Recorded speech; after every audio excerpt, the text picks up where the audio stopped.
Good evening, everyone, and welcome to the Ann Arbor Area Transportation Authority Board of Directors meeting. It is Thursday, December 21st, and looks like we have a quorum. Welcome, everyone. On our opening items, we need to approve our agenda. If I can entertain a motion. By Simi, seconded by, was that you, Mike? Seconded by Mike. All those in favor, please raise your hand. Very good, passed unanimously. Next on the agenda, 1.2 is public comment. Deb, is there anyone available? There's no one available online. Okay, well, that will close up public comment for this part. And then we'll move on to general announcements. I would like to formally welcome Julie Grand, our newest Ann Arbor area, or Ann Arbor City appointee. Julie, would you like to say hello? Sure. Hi, everyone. Just want to thank all the staff and board members for such a warm welcome that I've received. I'm truly looking forward to working with all of you and supporting this organization. And I'll probably be fairly quiet tonight, but just look forward to collaborating with everyone in the future. Excellent. Welcome again. Are there any other communications or announcements? Matt. I will answer to whatever you refer to me as. Just another happy note. Well, our team will get a little bit bigger early in the new year. Jeffrey Pfeiffer will be joining us as our manager of public affairs. I think the board is aware of that. The position's been vacant for a little while. I appreciate everyone's patience. I know a lot of interest in advocacy and legislative agenda material has sort of backed up behind that position, but as soon as we get him in here and get his legs under him, I'm looking forward to bringing that back to you for further discussion. Thank you. Excellent. Are there any other announcements or communications? Seeing none, we'll move on to the consent agenda. I do have to let you know that there's a slight typo in the Board of Directors meeting agenda. It does not affect the vote. It says board meeting minutes October 19th, but the actual draft itself has the correct date on it, so I don't believe we need to do anything with that. Does anyone like to make a motion with regards to the consent agenda and the items that are on it? Simi? Seconded by Susan. All those in favor of accepting the consent agenda as proposed, raise your hands. And that passed unanimously. Okay. Next on our agenda is ownership linkage. That would be Richard. Hi, everyone. Just a couple quick updates. One is that Matt and Kathleen were able to attend the city council meeting Monday. Yeah, this past Monday for their every other month update. Went really well, was well received. So we'll just plan for the next one. We do have a goal in 2024 to also hopefully get Kathleen in front of the city council for some updates coming from the board. We are also still trying to get onto the schedule for Mayor Brown of City of Ypsilanti. She's had a lot on our plate, so we haven't been pushing that very hard, but I'm hoping we can get maybe in January, if not February, in front of her. That's it. Excellent. Does anyone have any questions for Rich? Seeing none, we'll move on to monitoring, and we're going to hear an introduction to our ENDS policy, and that is Rosa Maria Nayuki. Thank you. Thank you. So the ENDS report is in your packet, and it begins from page 26. This is just an introduction, and so no decision is needed tonight. You'll have enough time to review it and make a decision on it next board meeting. So the ENDS are the board strategic goals for the organization. And this report provides compliance or overall performance based on those goals. This report will focus on fiscal year 23, beginning from October 2022 to September 2023. The first goal that I'd like to address is increasing ridership on page 30 of your packet. And as you can see, ridership has been increasing. And from fiscal year 2022 to fiscal year 2023, we had a 29% increase. And by the end of that year, we had a 68% recovery in ridership from the pre-pandemic period. Next, I'd like to address policy 1.1. and that starts from page 33 of your packet. This policy requires that we provide equitable access that enables full participation in the society. In this policy, we interpret it to mean that we will have a bus stop at least a quarter-mile walking distance from 80% of the population, as well as to other major facilities. We were able to reach 82% of the population within this monitoring period, and also able to reach other major medical facilities, grocery stores, postal offices, educational opportunities, jobs, and other intercity connectors such as Amtrak, Greyhound, and the airport. Under accessibility, we also address services to people with disability and mobility impairments. And on page 40 and 41 of your packet, you will see our list of targets. And I'm not going to go through all of them. We are compliant with all of these targets except one, and that is bus stops near sidewalks are not fully accessible. We are at 34%. Our target is 100%.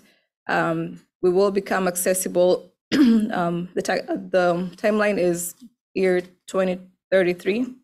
To be compliant, we need permits and funding. In fiscal year 23, we had 10 permits issued, and the construction for those was complete. Next, I'd like to go to policy 1.4 on page 53. And this policy says passengers are highly satisfied with public transportation services.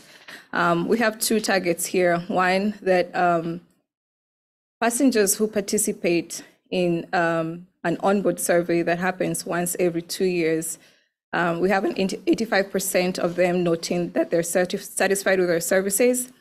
And secondly, we have a composite score that we check how our services are, the quality of our services. So in that, we check reliability, safety, and courtesy. For the survey, we had 92%. And for the composite score, we met all our targets. So we report compliance on that policy. Now, for this whole report, we had one policy that we were not compliant, and that's policy 1.2.3. And that's on page 46. This policy asks that relevant public policy is transit supportive. Our interpretation for this policy is that, one, we will have advocacy agenda. Two, we will share it with the board. And then there will be meaningful progress based on that agenda. In the monitoring period, fiscal year 23, we did not have the advocacy agenda fully developed, but we plan on having that by July of 2024, this coming year. Finally, I'd like to address policy 1.3.4 because it's related to that, and there's a CEO note on that. It's on page 52. It says public transportation connects the area to the Metro Detroit region. The CEO notes that this policy would be best suited under policy 1.2.3 because intercounty services is more the work of the RTA, and we can do advocacy, but intercounty services is a responsibility of the RTA. All right.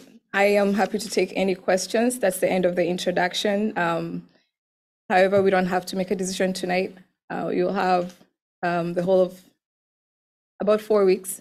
Next week, on Wednesday, you will receive the survey. So you'll be able to go through the report and provide your feedback on this report.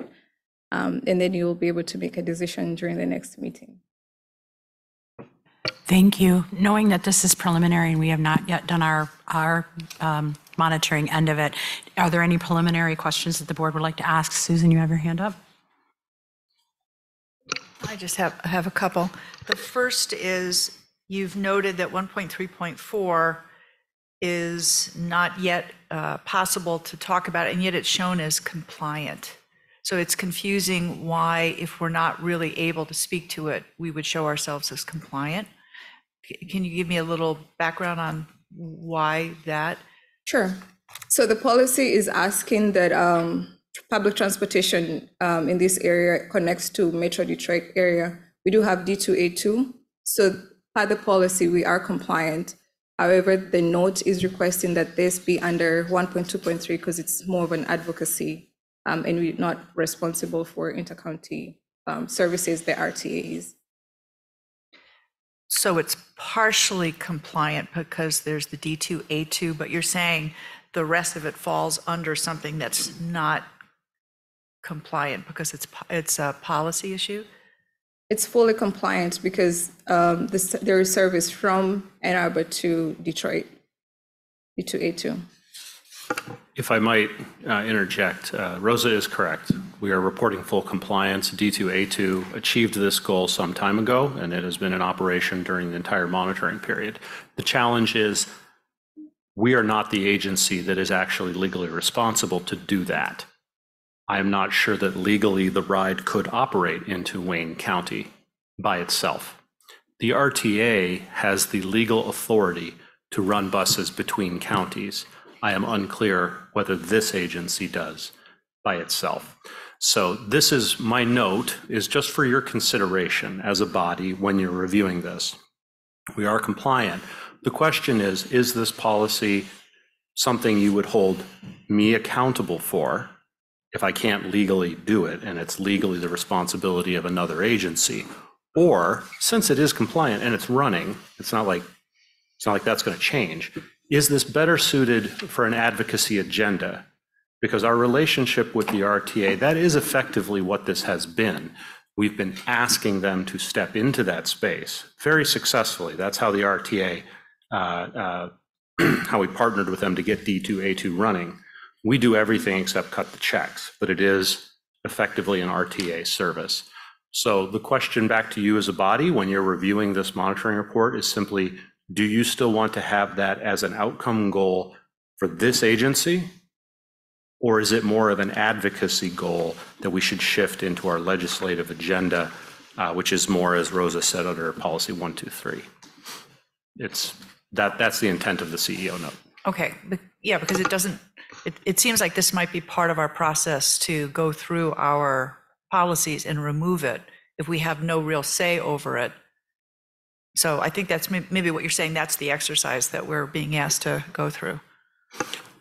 Yes, and it's sort of a question of, it can still be important, it can still be a goal, but maybe it's shifting over to an advocacy agenda that it's something we effectively lobby the RTA to do, but do you want to hold your staff accountable for something that another agency technically, legally has the responsibility for? It can still get done. I want to be clear, service shouldn't stop. We're not suggesting it should stop. This is a housekeeping matter. Right. The second item I have is also a housekeeping matter. During the budget, I raised this with staff, and I'll just sort of raise it again, which is when we document our ridership trends with peer agencies in the state, I feel like it would be a much more meaningful ridership examination if we looked at other college towns. Because we have a university, we have a certain ridership that's very different than in other communities. We have a hospital, very different, it's parking constrained.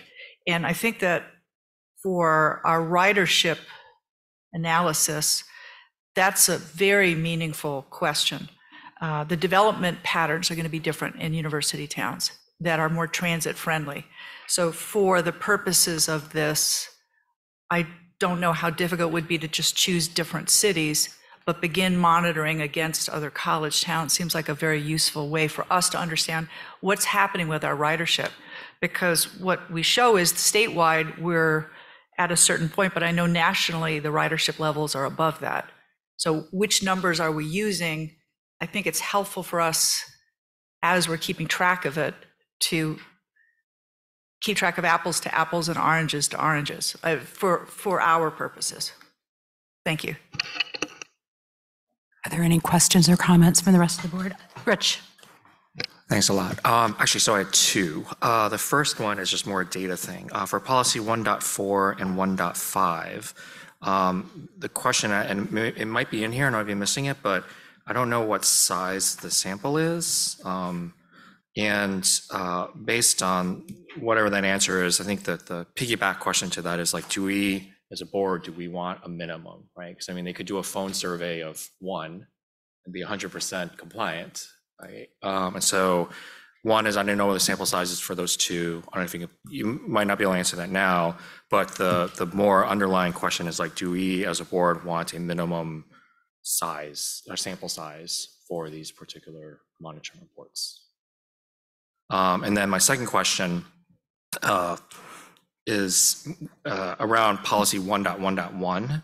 And it's one that I brought up prior years, and I know it's something that we as a board agreed that it really is something we're going to push for, but it's really around that statement to where it's actually, the monitoring report is based on fixed route fare, right? But the AAATA provides services beyond just fixed route, right? We have Gold Ride, we have other services that are not, in my view, extremely economical for especially those with economic challenges, right? I mean, and as we look at this particular monitor report, it shows as compliant, which I'm okay with based on prior discussions that we've had around this, but it does give me a little bit of pause when we tie this into the alternative fuel initiative that we have, right? Because that's going to be a lot of money that we are putting into that, potentially if we approve it, into that initiative. But I sit there and go like, okay, well, what are other things that we can do with that money, such as maybe look at our rates for Gold Ride and the other services like where I don't think we give discounts for Gold Ride. And we're to give them a discount, so I don't think we actually give them any additional like we do for the fixed route. So those are my two. It's just the data part for 1.4 and 1.5, and just a general comment around policy 1.1.1. Thank you, Rich. Did you want to respond, Rosa? I wasn't sure. Okay, do we have any other questions or comments? Seeing none, thank you very much. Will we be able to get some data around 1.4 and 1? Okay, great. Yes. Great, thanks.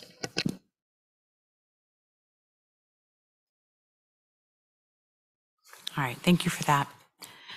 Moving on, we're going to go to the board policy 5.0. We're working on our annual plan of work.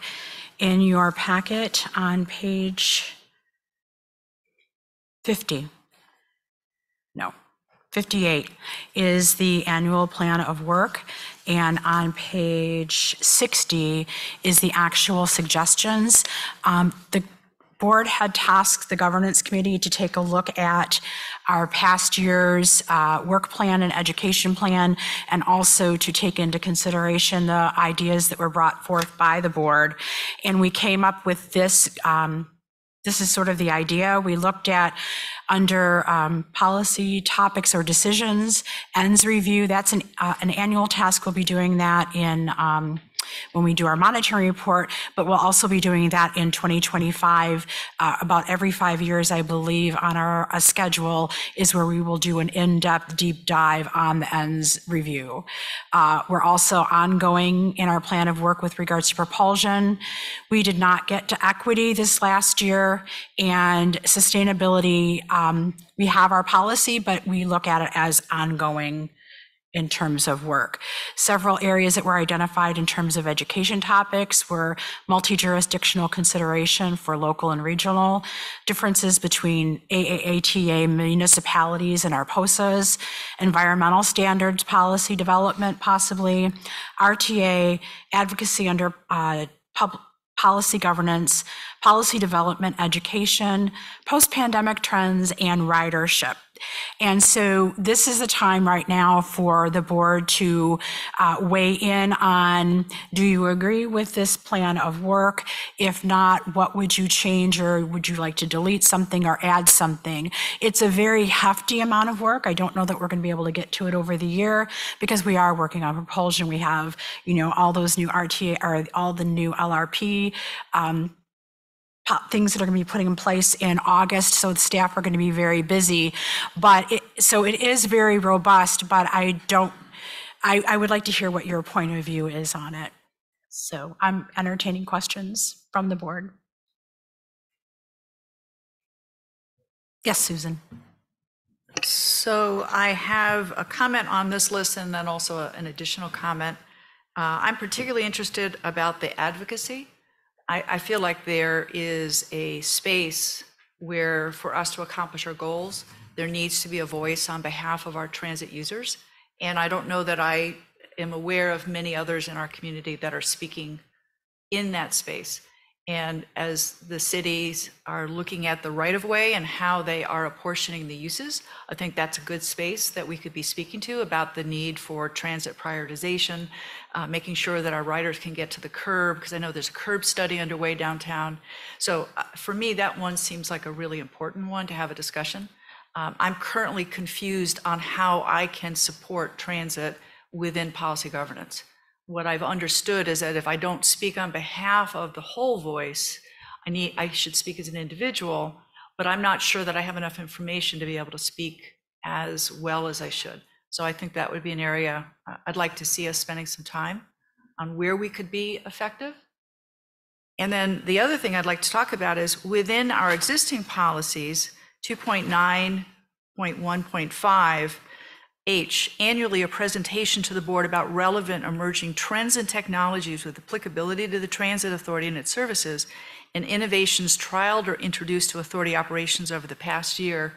This is supposed to come to us in March, and I know we didn't do this last year because we also concurrently scheduled a retreat where we learned how to shape policy. But I'd like very much, I think that post-pandemic around the country, transit agencies are experimenting and piloting a number of initiatives. And I don't know that I know the answer to any of them, but I know that the world looks different, and therefore transit agencies have to look different.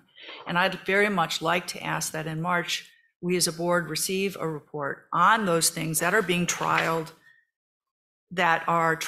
or emerging relevant trends. And so to whatever extent that's possible, I know that's just 3 months from now, but I find that as a policymaker, it would be valuable to me to understand the state of transit today. I know people may know more than I do, but I know there are experiments going on with Uber and Lyft as first and last mile. I know I raised this before, experiments with fare free as a way to build ridership back. There are experiments, I think, in a number of ways, and I don't know how we as an agency might be pursuing things beyond the technology of the buses. So I'm very curious to hear how transit agencies are piloting and how we as an agency might be piloting some new ideas. And what policy number was that, please? This is 2.9.1.5H, annually a presentation to the board about relevant emerging trends and technologies with applicability to the Transit Authority and its services, and innovations trialed or introduced to authority operations in the past year.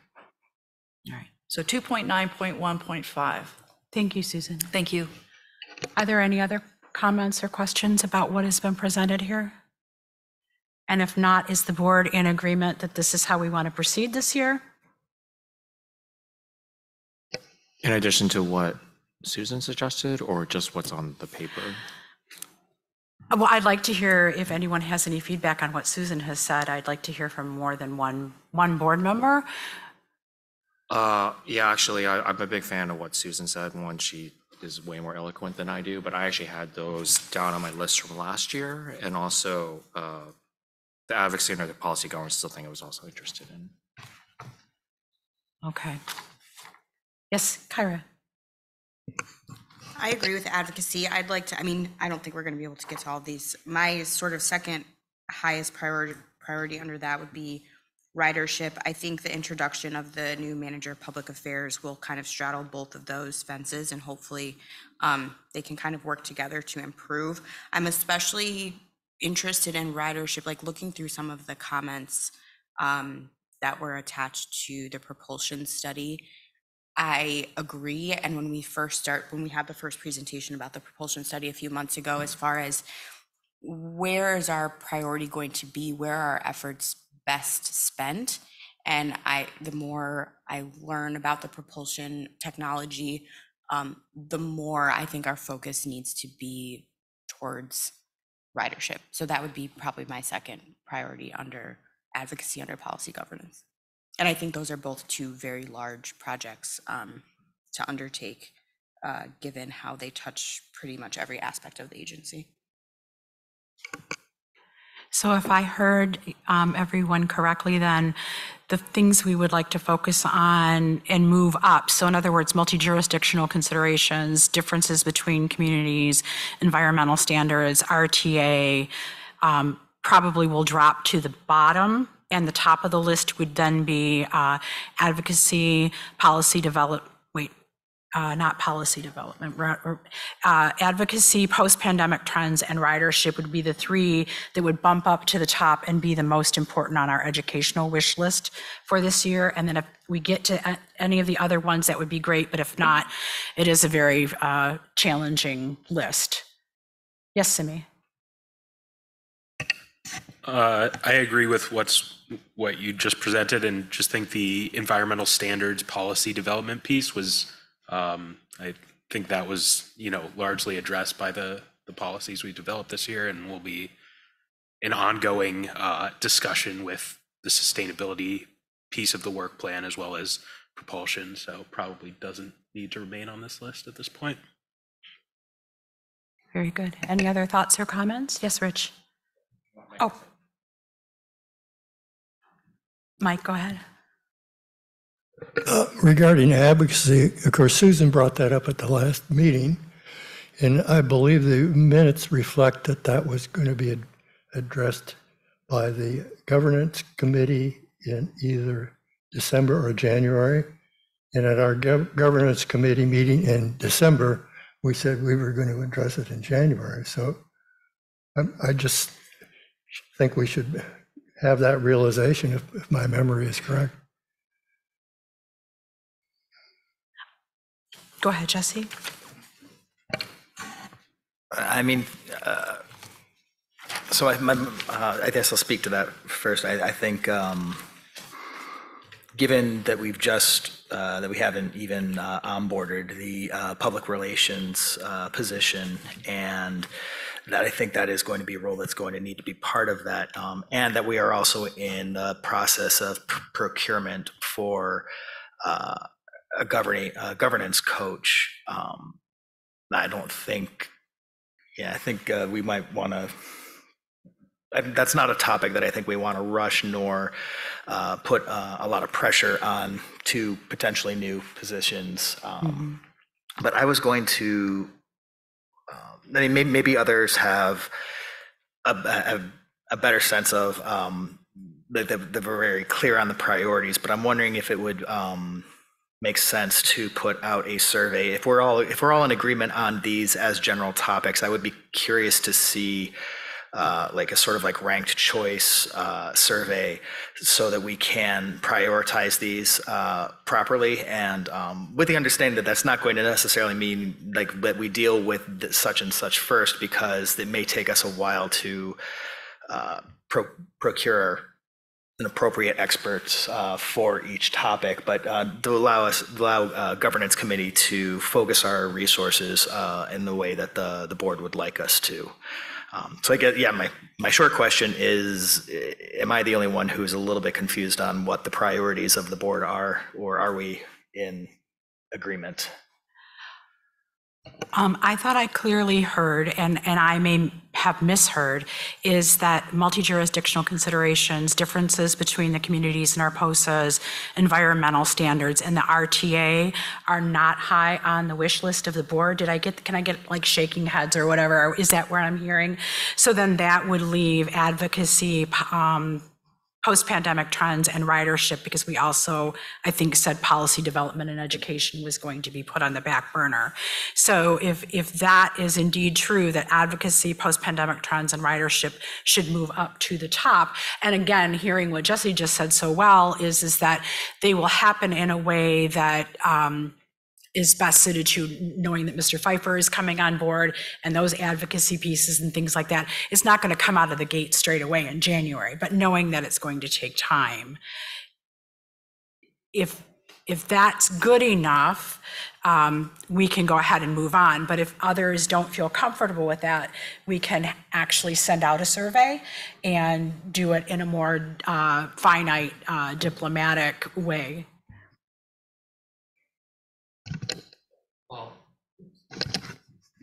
I had my hand up early because I was actually going to say what Jesse said, so I'm a big supporter. I think and I could be wrong, just the only thing we're saying is just like ranking the three. Because like for me, the question I was gonna ask for Susan, because I mean, I think that advocacy under policy governance is really important because for the same reasons, but I think with Jeff coming on board, it's kind of like he should be involved in that process and he might be able to help us navigate through that, especially since he's probably going to set his own standards of procedures on how he wants things done and might give us some tips. But I don't know if just your suggestion was ranking those three so we kind of know what the priority was. No, I actually was thinking about ranking all of them. I just wanted to make sure that, like, you know, that it's that we had heard from a few board members on some things, and I wanted to, rather than having a prolonged discussion about each of them, which I thought could be very messy and difficult to distill, I thought it might be more efficient to put all of those into a survey where board members could individually prioritize those, and then we could compile those and see, okay, this is just the general consensus of the board on what is important. But since you just posed the question and have provided an opportunity for all board members to disagree, and as yet no one has, then I don't think that's necessary. Okay, so then what we're going to do is the attachment will stand in terms of the top portion where it says the current work plan, policy topics, or decision. Under general education topics, we will move advocacy under policy governance, post-pandemic trends, and ridership up to the top and move everything else down. And then Susan pointed out something that had to do with the policy. I don't know that that necessarily needs to be on our plan of work because it is actually a policy. So we will have a discussion at the governance committee level with regards to Matt and how that's going to look, if that's something that can be provided by March or if it can go later, but we will not forget that. That's great. And again, I think it could be woven in with things like ridership. I mean, these experiments are being done around the country because every transit agency lost ridership. So what are all these agencies experimenting with to bolster ridership? It's not meant all by isolation that I'm just curious what everybody's doing. What are they doing to boost ridership? So it's tied in with that topic. It's, I think, also tied in with post-pandemic trends. So it's a woven in education for us so that we can do our work with post-pandemic trends and ridership. That's how that report should be shaped, to give us the tools to address those things. Very good, understood. A lot of thoughtful dialogue tonight. Thank you for all your hard work on this, and I think we can move on. I don't believe a vote is necessary on a plan of work, so we are going to move on to the annual policy review. That is on page 61 of your board packet. Page 62 is the actual graph, and I want to share with you that this was something that was teed up by the Policy Monitoring Task Force, worked on very well by Rosa, and then it got kicked over to the Governance Committee. Last month we met and we discussed, and this is what the plan that we came up with. It is not at this point all-inclusive. There is one thing missing, and that is, one moment. Our Policies 3.0 governance process, we're going to be reviewing the statements from last year and looking at any policy our governance process policies that may need to be looped into the review and development of them. And so that portion is not on this current chart. Do we have any questions or concerns about what is on the chart? What we're looking at for 2024 is the Service Committee will have treatment of staff, Finance Committee will have financial planning and budgeting, and the Governance Committee will be tasked with emergency CEO succession. And I just saw, Jesse, you had your hand up. Yeah, and I hope it wasn't that I wasn't listening carefully, but we don't have 2.11 on there, the sustainability policy. That's a very good point. Although it was just written so it wouldn't come up in 2024, I don't believe, would it? For review by a committee. This is for committee review, not for, but Rosa, we can add that onto the chart so it's more comprehensive. Okay. Very good catch.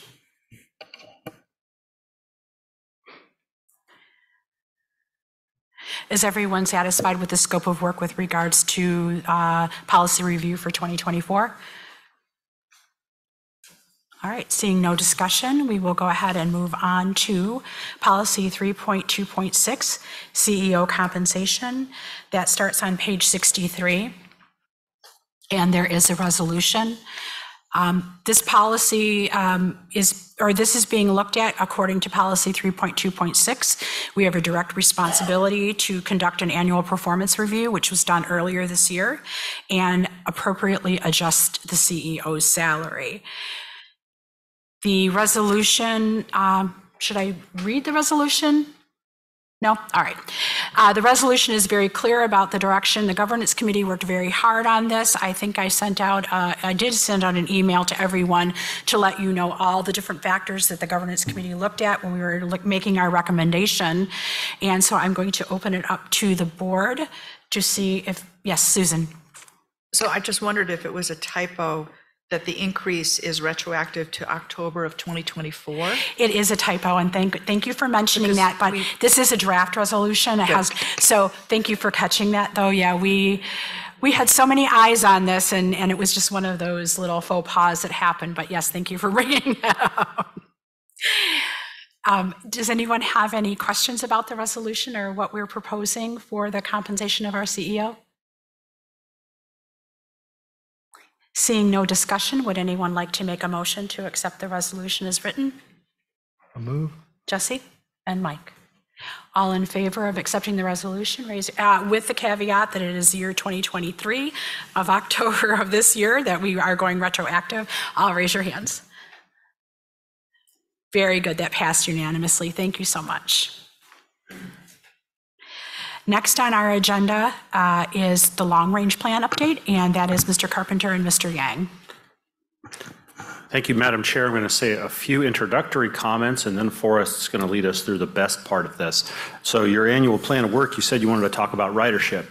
Great, let's start. So when we talk about what are we doing to build ridership, the way we talk about this within the staff, we're using some maybe new terms. So we talk about the supply of transit service and the demand for transit service. We have to do well and more on both factors. The supply of service has to do with the amount of it and the frequency of the service. So some of the comments that Kyra referred to earlier today spoke to the frequency of service. The design of it, the infrastructure of it, the quality of the buses, all of that is a factor of the supply of service. Another factor of supply of service is the quality of that service. The quality of service is definitely in the portfolio of Mr. George Brooks, our Deputy CEO for Operations. His job, I kind of jokingly tell him, his job is customer retention. If we get somebody on a bus, they should have a great experience and always come back. If we were a retail store, that's how we'd kind of think about it. Forrest's job as the head of planning, Deputy CEO of Planning, is product development, R&D, customer attraction in a lot of ways. How do we make our product even better? That's what he's going to talk about a lot today. So we're going to start in that. The missing piece there kind of gets back to a little bit of that advocacy part. There's a bit of the supply and demand that falls in the middle. Part of it is advertising and marketing and just getting the word out about the great stuff we do, the product that we provide. And the other part is the advocacy side about influencing demand, increasing the density of land use, mixed use, more pedestrian-oriented environments. And then, so that's very much on the demand side of advocacy, but you can see overlaps here in terms of Forrest thinks we need bus lanes. I tend to agree. I think we all would like that. We're going to have to advocate for that. So there's a lot of sort of overlapping space here. So when we come back in more, we're going to talk about some of the other factors. I'm sure we'll talk about marketing and advocacy efforts to increase ridership. If we're interested, George can say a lot about how we are retaining customers and the quality of service exercises we're doing. But I think the best place to start, because it's the biggest, most important part of our capital budget and drives a lot of other discussions, brings us back to what's our vision for how our services are going to evolve, the product we're selling. How do we know it's great? Where's it going? How is it going to be even better in order to attract ridership? Last year, this board approved TheRide 2045. That's our 24-year plan for how our services are going to evolve. Forrest and I have worked on similar plans before, and I want to make a distinction, and before I turn it over to him. In some cases, plans like this are, I don't want to say paperweights, but they're intended to sit on a shelf. They're a statement of values and aspirations. Forrest and I tend to think a little bit more like engineers. Forrest actually is one. For us, this is a to-do list. We are aligning everything in the organization, our budgets, our capital plans, our hiring practices, all of that to execute this. The last one of these he and I worked on, we executed the entire thing. Infrastructure, service changes. So this is to us a very real to-do list that you have approved. So with that, Forrest, I will turn it over to you. Tell us about the long-range plan. Well, thank you, Matt. Is that turn on? It's turn on? Good. Well, hello, everybody. As Matt mentioned, July 2022, the board approved this long-range plan. We call it TheRide 2045. It lays out a vision and strategy for the transit in Ann Arbor, Ypsilanti area up to the year 2045. It provides a guideline for future development of project and budget, just making sure they align with this vision and the strategy. I know, it has been a while. The voters in Ann Arbor, Ypsi also approved actually the first 5-year implementation plan back in August 2022 as a part of the millage. So there are some new board members, maybe just a refreshment, what was recommended in this long-range plan. I know we have a limited time tonight. I'm going to do it briefly, but anytime if you want to set up a follow-up meeting, I'll be more than happy to go through some details, especially for the new board members. All right. So here's a quick outline of my presentation. We'll review the goals for this plan and then how the plan outcome and benefit connect to those goals. And then there's quickly overview what we heard from public. And then some key recommendations and as well as implementation and financial plan. So the plan really focus on these goals defined by you as the board and also echoed by the broader community.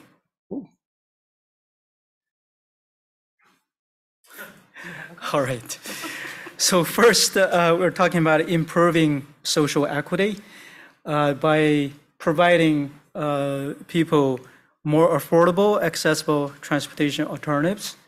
And the second one, of course, focusing service enhancement in the areas with low access to opportunities. And then secondly, improving environment by providing more viable transportation alternative to those who drive or who use other mode. And then supporting a strong economy by connecting people to business, like jobs, other opportunities. And also growing ridership, basically just try to achieve all first 3 goals. You need ridership and do the shift mode shifting and getting more people on this more efficient transportation option. So the plan recommendation project a lot of service enhancement. As you can tell, the average riders will experience doubling service by 2045. But as we mentioned, addressing some social equity gaps. So in the areas with low access to opportunities, they will get 123%, significantly above the system average. The proposed network, along with all other features, will increase speed by 39%. Almost all jobs within a high-frequency network, within a walking distance. So all those enhancement will encourage people to use transit more. So there's a projected ridership increase by 150%. So that will result less car traffic. So that means when you look at, So I waved and then that screen just, so I should be careful. Anyway, oh, it's back. So it will result about a 7 million reduction in car trips. And that means about 7 to 11% transportation-related reduction in emission, greenhouse gas emission. I know Simi last time mentioned this is not overall, it's a transportation-related greenhouse gas emission. So, and also we working with municipalities, try to make the entire system fully accessible because we rely on them on sidewalk connection, filling in those gaps. Oops. So it's not moving there, but it's moving on the computer. Okay, is that screen show anything? No. Okay, sorry about that. Just so the public knows, we're just experiencing a little bit of, there we go, we're having some electrical connectivity issues right now, so please bear with us. Sure.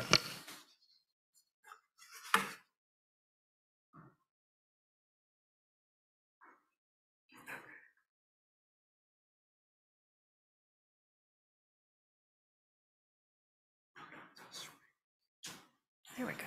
Oh, thank you, Doug. All right. So all those outcome, as you can tell, it will benefit the broader community. I'm not going to go through all this, but in the key point is by increasing ridership, shifting people from driving to taking transit, we reduce cars and make our community more livable, more walkable, and more environment friendly.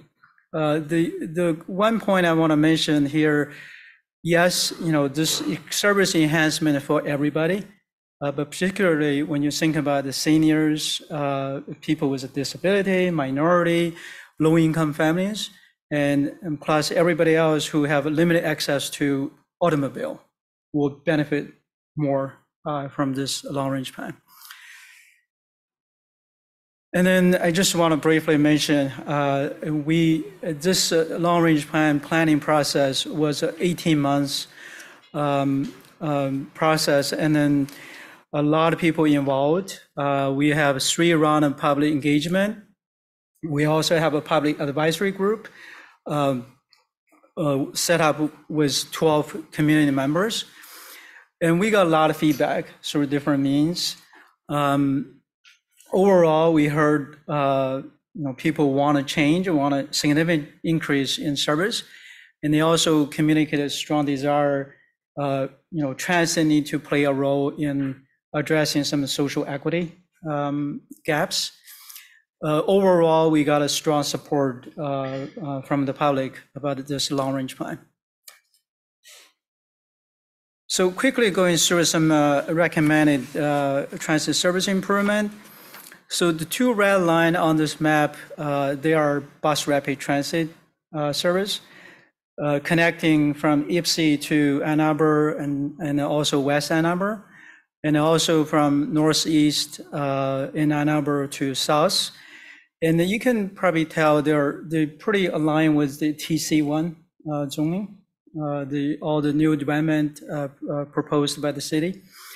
They are going to operate every 5 minutes service during the peak with features like dedicated bus lanes, signal priority, and queue jump lanes, make it like a more fast travel, more direct connection to key destinations. And the dark blue lines are, we call it priority routes. They're more frequent. They also, with some signal priority and queue jump lanes, I would say roughly every 10 minutes during the peak hour. And then the light blue line actually form the foundation for we call it high-speed network. So minimum every 15 minutes during the peak. The rest area will be covered by local route and on-demand micro transit service. And then on the text part, I I'd like to mention there is a significant improvement in terms of off-peak service and on-demand and A-Ride as well. So to support all those service enhancement, of course, we need a bigger facility, like a new garage to accommodate a larger fleet. And then we talk about a YTC and a BTC expansion project. And we also talk about new mobility hubs and new technology. The fleet part, in terms of the zero emission bus, and I know Matt is going to touch on that, but certainly a larger fleet and then different technology to support it. Also, the collaboration is very important because the plan, in order to make it successful, we rely on a lot of factors we have no control.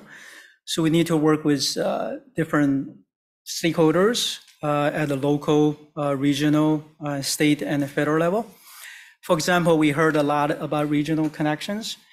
That part, we need to work with RTA and also institution and the larger employers to make it happen. And also, we're talking about a lot about advocacy, like transit supportive policy.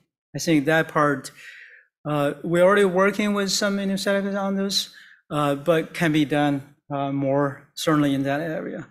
As Matt mentioned, we got a new manager of public affairs. Certainly, we got some extra capacity and resource to help us. Take a quick look on the implementation plan. As I mentioned, the first 5-year plan is already approved by the voters. I just quick outline, remember we're talking about the express bus along Washington and also talking about improved service hours and then especially for weekend service and night ride and holiday ride as well. So that's the first 5 year to set the foundation. And the second phase is more focused on, get a new garage, get a new BRT line, heavily on the capital side and a more frequent service. And then, of course, the third phase will expand the BRT network and a high frequency network. Eventually, by 2045, we'll have the full high frequency network and also the off-peak, the on-demand A-Ride as well. So this is just a quick short list of the major project we're talking about. As we mentioned, we're already working on the YTC, BTC project right now. Of course, the planning side. Soon we're hoping to get into construction. And then the 4 transit hubs being planned for the next few years. The new garage, hopefully we'll get a new garage by 2031. We're already doing some preliminary work on that project. The signal priority project is ongoing. And then the BRT, we have a first phase for express bus. Hopefully through the pilot, we can get some more support and start to working with stakeholders on those bus rapid transit lines. And then there's a state good repair or other capital project is ongoing. So of course, a new service and more service need more investment. There's no question about it. So we do have a very supportive community, as we can tell from our last millage. So even you can tell, there's an increase every year in terms of the annual operating costs. The big hurdle we already overcome last millage. Going forward, the millage, projected millage increase is going to be very moderate. So I would say between 0.3 and 0.3 and 0.5 mil increase for every 5-year period. As you can tell on the bottom line is a large number of capital investment required to support this plan. I know Dina is already thinking about it. We're looking for all the opportunities we can get for grant funding. We will have to be very aggressive to pursue those opportunities in order to make this happen. One thing I want to mention here, the zero emission bus is not included in this financial plan because when we work on that, we did not have a conclusion on what technology we're moving forward, how quickly we can get in. So it wasn't built in this financial plan. So it's going to be a separate cost. So basically, in summary, so the plan will advance the goals defined by the board and echoed by the community. We'll need a lot of leadership, partnership, collaboration to get this plan implemented. So that's my presentation. Any questions? Thank you, Forrest. Rich? Thanks, Forrest. As always, this is like super exciting. I cannot wait for this to get rolled out. I mean, in my view, I wish it could be rolled out tomorrow, but I know it takes time and money.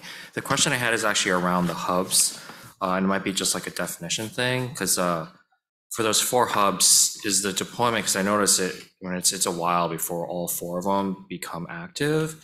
Is the hub, is that like a physical building has to be built, or is it just primarily just routing has to be adjusted so that those become like central points? It's going to be both. It's not going to be as big as transit center like Ipsy or Blake. It's going to be a smaller, I would say, the transfer point where different bus route can make a connection. Certainly we'll have some passenger amenities, like the bigger shuttle, some waiting area, but not going to have a big building there. Okay, so is the reason why it has to be spread out so long, is it because of like approvals of getting those locations approved by like city? It's to connect to the implementation plan. For example, if we have a cross-town road from Ypsilanti to Broadwood Mall, so we're planning to have that connection in the second phase. So the transit hub is required to make that happen. Got it. Okay. Of course, you and now we've been talking to some property owners or looking for some opportunities partnership even today, because we do need some connection point for existing service. If we see opportunities sooner, we're definitely going to pursue that. Yeah. Thank you. Any other questions? Susan? I know there are a series of public meetings were held recently to talk about this plan. What were you asking from them? I think you were asking for their input on the plan. What exactly were you asking, and what kind of feedback did you get from the public? Thank you. Actually, recently it's for the millage plan. We have it's a first 5-year plan, I would say. We develop detailed schedules, timetable maps for weekend service, because we're gonna almost doubling weekend service, and then later evening service and night ride improvement as well. So we proposed those like detailed plans to public for their give us feedback. We do hear, I mean, generally, there are some detailed comments, but generally we're happy and to see. I remember Jesse probably mentioned last meeting what he heard and what we heard through the long-range plan process. People want those type of services, and that's why we put that as a priority for the first 5-year implementation. So generally, yeah, they're very positive. So we haven't, in terms of the detail plan, we're still refining some of the schedules and maps. But generally, it's just not going to be too much tweaks from the draft plan. Thank you. Mike? Thanks, Forrest. It's great to see, and we've heard before that we have gotten such great support from the community. You quoted the 80% early in the presentation, and that's great. Going to the financial plan, though, that to me, it's pretty obvious that's the rub here. And a word that we've already mentioned a lot tonight is the word advocacy. And I mean, this just screams out advocacy to accomplish these things. Both in the operating costs, which is a lot is going to have to be local support, and the capital costs, yes, some local support, but also obviously some big bucks coming from other sources. And that's also advocacy is what we need there. I mean, I just want to reemphasize that number. We got to make this thing happen, but we got to get the bucks. Yeah, absolutely. Thank you for mentioning that. I think the financial plan, of course, as you see, is a significant increase from today. In terms of the operations, like I mentioned, last millage, we asked a significant increase. We got a strong support, but going forward for next millage cycle, I mean, current projection, like I know the inflation is high, but we project only like 0.3 to 0.5 mil increase from current rate. So that's not as significant as the last one. Hopefully the inflation will hold. I know we're not, but the capital side, yes, absolutely. That will heavily rely on other like grant opportunities, other level of government to support it. But if you remember, the last millage also include a small portion of the capital. So we shift some operating dollars to capital, so that will build up some reserve for local portion at least.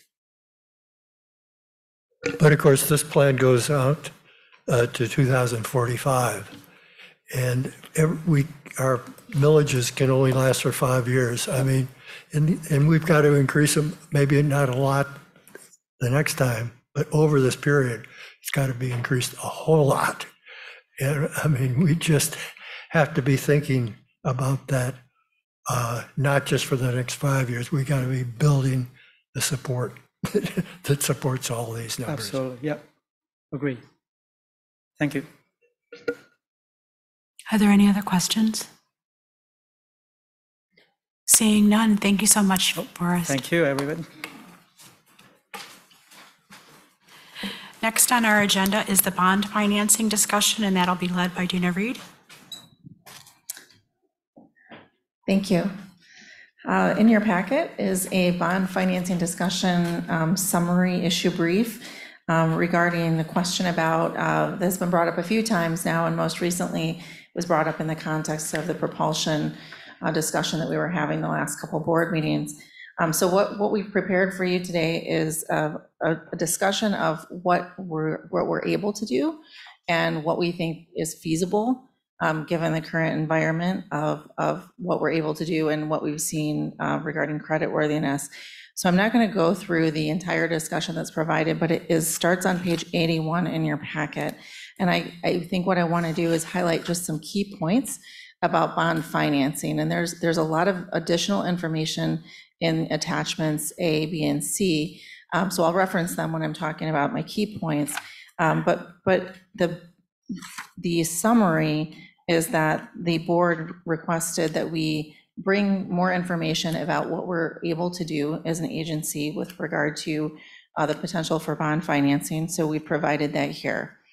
The key points that are, I think, the key limitations, if you will, that kind of guide the lane that we need to stay in terms of what we're allowed to do from a legislative perspective under Act 55, is that the state law limits authorities' debt financing to only the issuance of self-liquidating revenue bonds. And in more layman's terms, what that means is that the bonds would have to be backed by the operating revenues of the agency, which is narrowly defined as passenger revenues is primarily the key source of what would be considered a revenue for this purpose, if you will. We get other revenues like millage revenues and state operating assistance and so on. Those are not considered generated by the activities or by the operations of the agency, so they wouldn't qualify for revenue to pay for debt service on the bonds or to back the bonds, which, as you may recall from the budget, is a significant portion of our budget, is our millage funding or our millage funding and our property tax revenues, as you will, and about 30% of our revenues are generated from state operating assistance. So those two are the biggest sources of revenue. this one of the smaller sources of revenue, or the smallest source of revenue that we have right now, and has been probably the most volatile in the last several years, has been passenger revenue. And that's just due to the volatility that we've seen around ridership and over the pandemic period. And that would all be a factor in considering the next step, which is feasibility. So if we look at what we're able to do, that kind of defines what the lane that we have to stay in, or what rules we'd have to follow with regard to issuing bonds. And then the next question would be, could we do it? What is the feasibility of being able to issue bonds? One of the key factors in that would be to establish credit worthiness, which would be required in order to get any kind of favorable interest rate, or even have the ability to sell the bonds. And that is an area that I shared within the packet would need to be established, because we do not have a history of debt at all, which is a good thing, generally speaking. But in the terms of if you want to issue debt or you want credit, having an established credit history would be more advantageous, and we do not have one. That is not unusual, by the way, for Act 55 agencies. No other Act 55 agency in the state of Michigan has issued bonds before, or has debt like this. Probably because of the limitations around it, it's very restrictive to do it.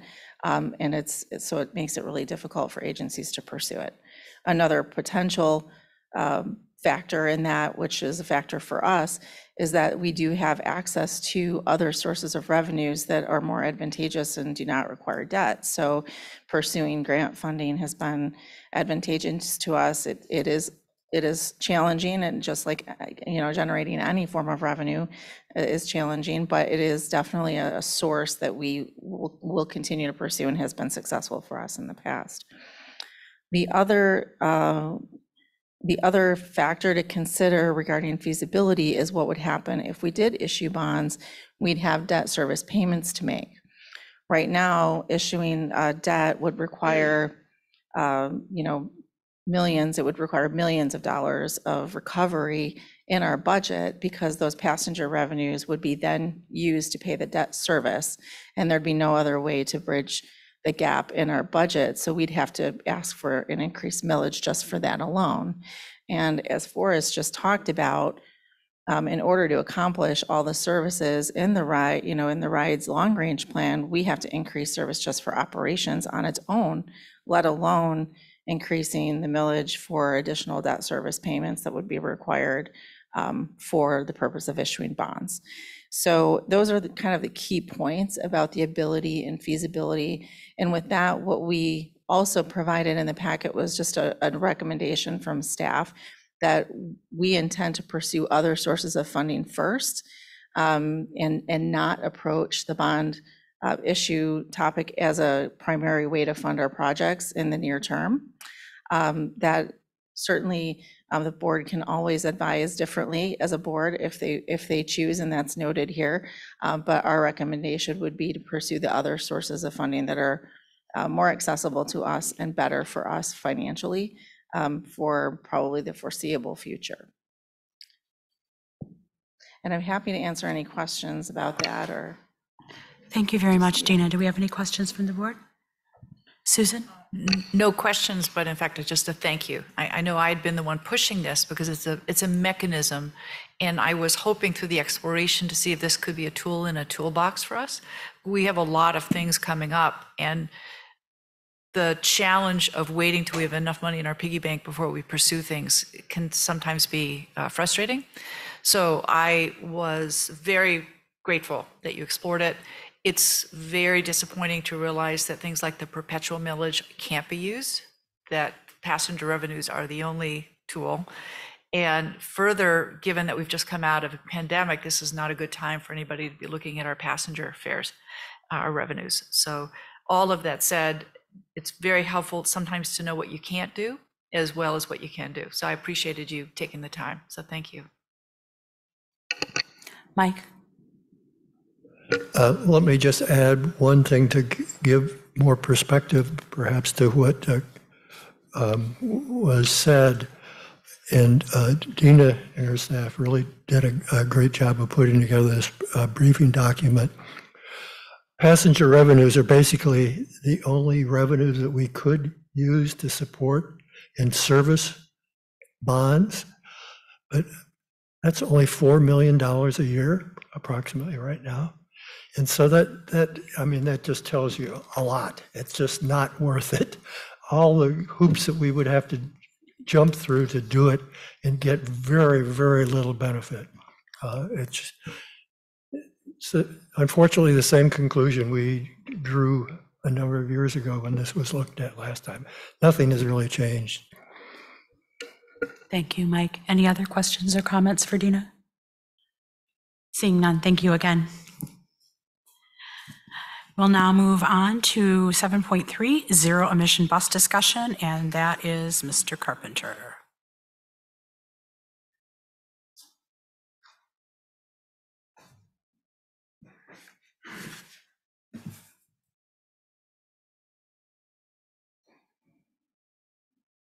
Okay. Good evening. It's nice to see everyone. So this is the third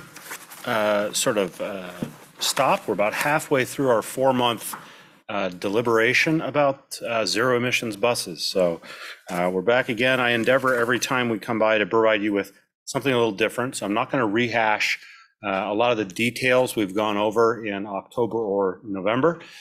Your board packet includes an issue brief with a couple of attachments, some of which have already been referenced. There's also a number of questions that you have asked in the past. We've tried to consolidate them. We've been drip feeding it to you also by email. This is a big rabbit hole, right? This one goes very deep. There's a lot of complexity, and we appreciate your patience as we all sort of work through this. What I'm going to do today is quickly try to recap where we are. We're going to focus on an addition. We've made an addition. We've changed the CEO recommendation. I want to spend a little time talking about that. Overview process, where we're going in the next half of this, how we get to that grant award, that win we want in '24, how we're going to get there, and then leave most of the time for the discussion, deliberation, and your follow-up questions. A couple of points you'll hear me talk on. I don't expect any decisions this evening. I think I told you January is when I'm going to be bringing you sort of the mechanisms by which you could make a decision. That's when I think we really need to get started on this. So we still have time for discussion. Something else, and I think this is something I've kind of heard in discussions with a couple of you on this subject is, gosh, we don't have all the information we want. I've done my own research. There's just this hole of what's going to happen in the future, and we don't quite know. And it reminded me of a quote from Colin Powell, General Powell, and he said, sometimes you have to make decisions based on not 100% information, maybe 30 to 70% information. And this can be a bit challenging and intimidating for something as complicated as this, because you probably feel like you got like 10% information and staff maybe got like 25 or something. We could wait another 5 years, maybe we'll only get up to 50, So there's certainly a decision ahead of us. We probably will not have full 100% information, but nevertheless, we're trying to move forward. So just a quick recap. We have adjusted the CEO recommendation, and when I say CEO recommendation, it's really a consensus staff recommendation to you. There are now 2 parts. The first is the hydrogen pilot project. That is unchanged from what we tabled to you in October and discussed again last month. You will notice in here that, as I threatened to do, we have narrowed down the cost range. We no longer have a range, it's a single number. So we have made progress in that respect. But we've added something new, a second part. This is the reintroduction of hybrid buses. So we're going to talk about that in detail this evening, and I'm sure you will have good questions. But there's now a 2-part to this recommendation. So very quickly, for the public and for board members, a recap. The pilot project for hydrogen buses. We're now increasingly confident that this is a 4-year exercise. As a reminder, we only need 12 months of operations, but the first year is sort of given over to getting the grant. The next 18 to 24 months are about the manufacturing, delivery, and acceptance of the vehicles. There's just that much of a backlog out there in the manufacturing space. So the 4th year, we're pretty comfortable. It's no longer 5, it's more like 4. What's included in the pilot project? 2 hydrogen fuel cell buses, 1 outdoor fueling tank and station, and a lot of workforce training. This is brand new technology. We got a whole change management, change leadership thing we got to ramp up here with lots of different staff. Final costs, this is where the range has narrowed. Final cost to this agency for this pilot, we're thinking it's now $2.2 million. The total project cost, 9.3. So obviously most of the funding would be provided by outside agencies. It is through the federal low, no emissions grant. Happy to talk about that more in detail later. Are they closing early? Maybe I'm nuts. So in addition to the federal grant, which is they're offering to pay 80% for this technology, which is a great deal, by the way. The state traditionally chips in quite a bit of money as well.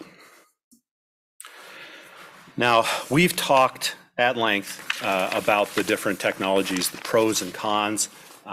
We've talked about the policy compliance of the various technologies. Mike asked me, you like the table we had last month about the policy compliance, can you do something just for the mechanical technical issues? This table is in your packet. I'm not going to go through it in detail, but we're happy to try to answer technical questions for you if we can. Couple of things I want to say in summary here. What we want and need for the urgency of climate action is zero emissions propulsion technology that is mature and works today. And that is unfortunately what we've concluded we don't have. The technologies that exist demonstrate various weaknesses and immaturity in different ways. So as we go forward into this, that's where that 70-30% information, a lot of the stuff we really need to know to make good decisions, isn't going to be available until 5 or 10 years. Both technologies, battery buses and hydrogen buses, share some commonalities. The future of the price of clean energy, whether it's electricity from the grid or hydrogen from a filling station, that's still I'll be honest with you, it's kind of an up in the air thing. We know where DTE is today, but we know that's going to change. How fast and at what cost? It's kind of hard to say. We know the state gave them a law, the legislature passed and the governor signed a clean utilities by 2040. And we also know that a week or two later, DTE raised their residential rates 6%.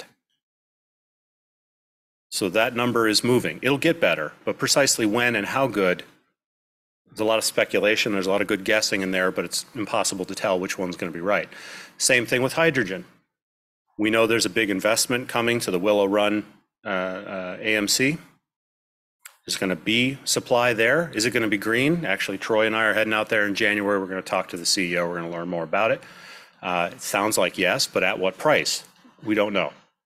And again, as we talked about last month, what happens in the next 5 years is probably not as important as what the price of green energy is going to be 10 years from now when we have a much larger fleet of these vehicles and we're running a lot more miles. As we discussed in the past, battery electric buses have challenges. In addition to the cleanliness of the fuel and the affordability of it, which is shared with hydrogen, so it's kind of a wash on that point. Their number one issue has to do with the energy density of lithium-ion batteries and the range that they can be out there on the street, the mileage that they can do. They cannot meet the minimum operational requirements for a traditional public transit service. So that creates a series of cascading challenges. If it's not 1-for-1 diesel for electric replacement, it's more like 1-for-2, the fleet begins to grow. When that grows, we need more storage space, more maintenance, more mechanics in order to provide the same level of service. It also introduces operational complexity. Now we got to swap out buses in the middle of the day because of energy. Right now, as we've discussed, a diesel bus can stay out all day.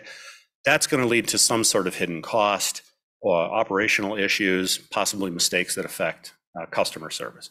So there are challenges in there. If those issues could be addressed, batteries still have other hurdles. We've talked about the challenges with fire risk from lithium-ion batteries, large numbers of very large batteries. We've talked about what happens in a blackout. How do How do we get the fleet back up? How does service continuity go? So the way we think about this is both battery and hydrogen have challenges with affordable green fuel. One of them will get there first, but it's hard to tell. That's the first hurdle that both of them face. Batteries then have a range hurdle, fire hurdle, and the what do you do about a blackout hurdle? Those are 4 hurdles. And even if you could have a technology breakthrough that addresses, the range issue, well, what about the fire issue? And what about the blackout issue? So there's sort of a compounding number of challenges that are going to have to be addressed and may yet be addressed with battery electric buses. Hydrogen buses have a different challenge. Their main weakness is the immaturity of the market for hydrogen fuel and the green hydrogen. How is that going to be developed? The bus propulsion technology, the device itself, is much more mature. We know it has no range concerns. The fire risk is not the same issue. There's no garage issue. Fleet growth is not a concern. But that availability of clean hydrogen fuel, that's the rub. And what's that going to be? So they both have pros and cons. But when we stack them up, hydrogen's got 1, batteries have got 4. Can breakthroughs happen? Yes, they will. Both of these things are going to be moving in the near future, are moving now. But these weaknesses, as I've said, lead to cascading implications for fleet management, the size of the garage, these other things. And these are being sort of corroborated by the anecdotal information that we're seeing at other transit agencies, some of which I have shared with you, situations in Denver, Edmonton, other places where they've gone into one area and kind of had to back out a little bit when things got difficult and didn't work out nearly as they had pointed out. In our presentations in October and November in our written material, we have been very clear about these challenges. We haven't really heard from the public or from experts or from other transit industry folks that we speak to. We haven't really heard a refutation that these comments are off base. If anything, there seems to be a lot of nodding around other transit agencies. There are definitely different opinions about how fast electric grids or hydrogen will become green and affordable. We take that. But the core challenges of range, energy density, fire risk, these things, we're increasingly sure those are some of the key factors to consider. Also in your packet, a little report on what we've heard so far. Not going to go through the slide in detail, except to say we haven't heard a whole lot. We've only heard 11 comments, 10 of which were right after the October report was released. We have really not heard from any elected officials or institutions. And there is no sign of a really huge groundswell. We've noticed, you've noted to me, we thought we'd have more public comment in October, November, and this month, and it's kind of dry. I think that kind of maybe indicates, I don't want to say the wonkiness of this, but I know there are a lot of people who care deeply about this subject. Many of them work at TheRide, many of them are at the board, and I know there are folks in the community that care as well. But I think for most people, is the bus is running? Are the wheels on the bus turning? How that happens is maybe not their primary concern. So I don't see a sign of like some huge tsunami of public concern on this matter.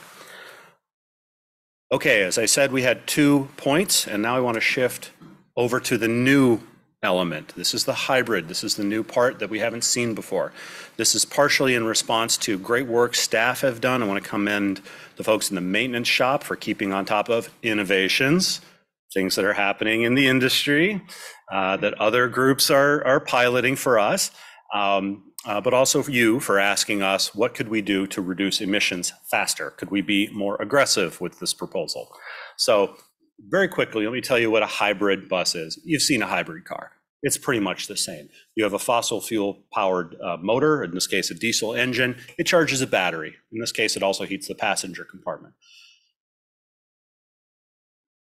We have had hybrids in this agency before, and many of you, Kyra, Mike, others who've been here a while, know that in the past, staff have been very unsupportive of hybrids.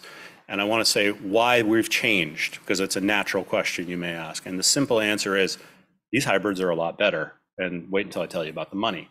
Now, Troy's here. We're happy to answer detailed questions about the mechanical stuff. He can do it better than I am. Suffice to say, All these technologies keep evolving. Diesels are better than they were 5 years ago, and so are hybrids. A lot of the things in these hybrids is superior, not just to the old hybrids that we had, but even to the diesels that we just bought a few years ago. There are no range limits. There are no expensive facility upgrades. Most of the skills and tools we have can continue to be used. Big benefit here, about 25% less emissions than a new diesel. That's going to probably be even better for the oldest diesels we're recycling. We think they'll be maybe 22% better than the oldest hybrids we're retiring. So there's a substantial improvement in the emissions reduction faster. These will get here sooner than the hydrogen buses. And one thing I want to say, these two complement each other. The hybrids are it's not an either or, it's a yes and. They complement each other. We foresee moving forward with both. They are more expensive, but we'll talk about that. So in our in our recommendations that we gave you in October and November, we were really focused on the zero emissions technology, the hydrogen versus the battery. But in the background of that, you may remember me saying, while the pilot's going on, we're going to have to keep replacing our old buses and we're going to buy diesels. That was the default assumption in there. It was not a part of this grant proposal because we hadn't thought about it in that term.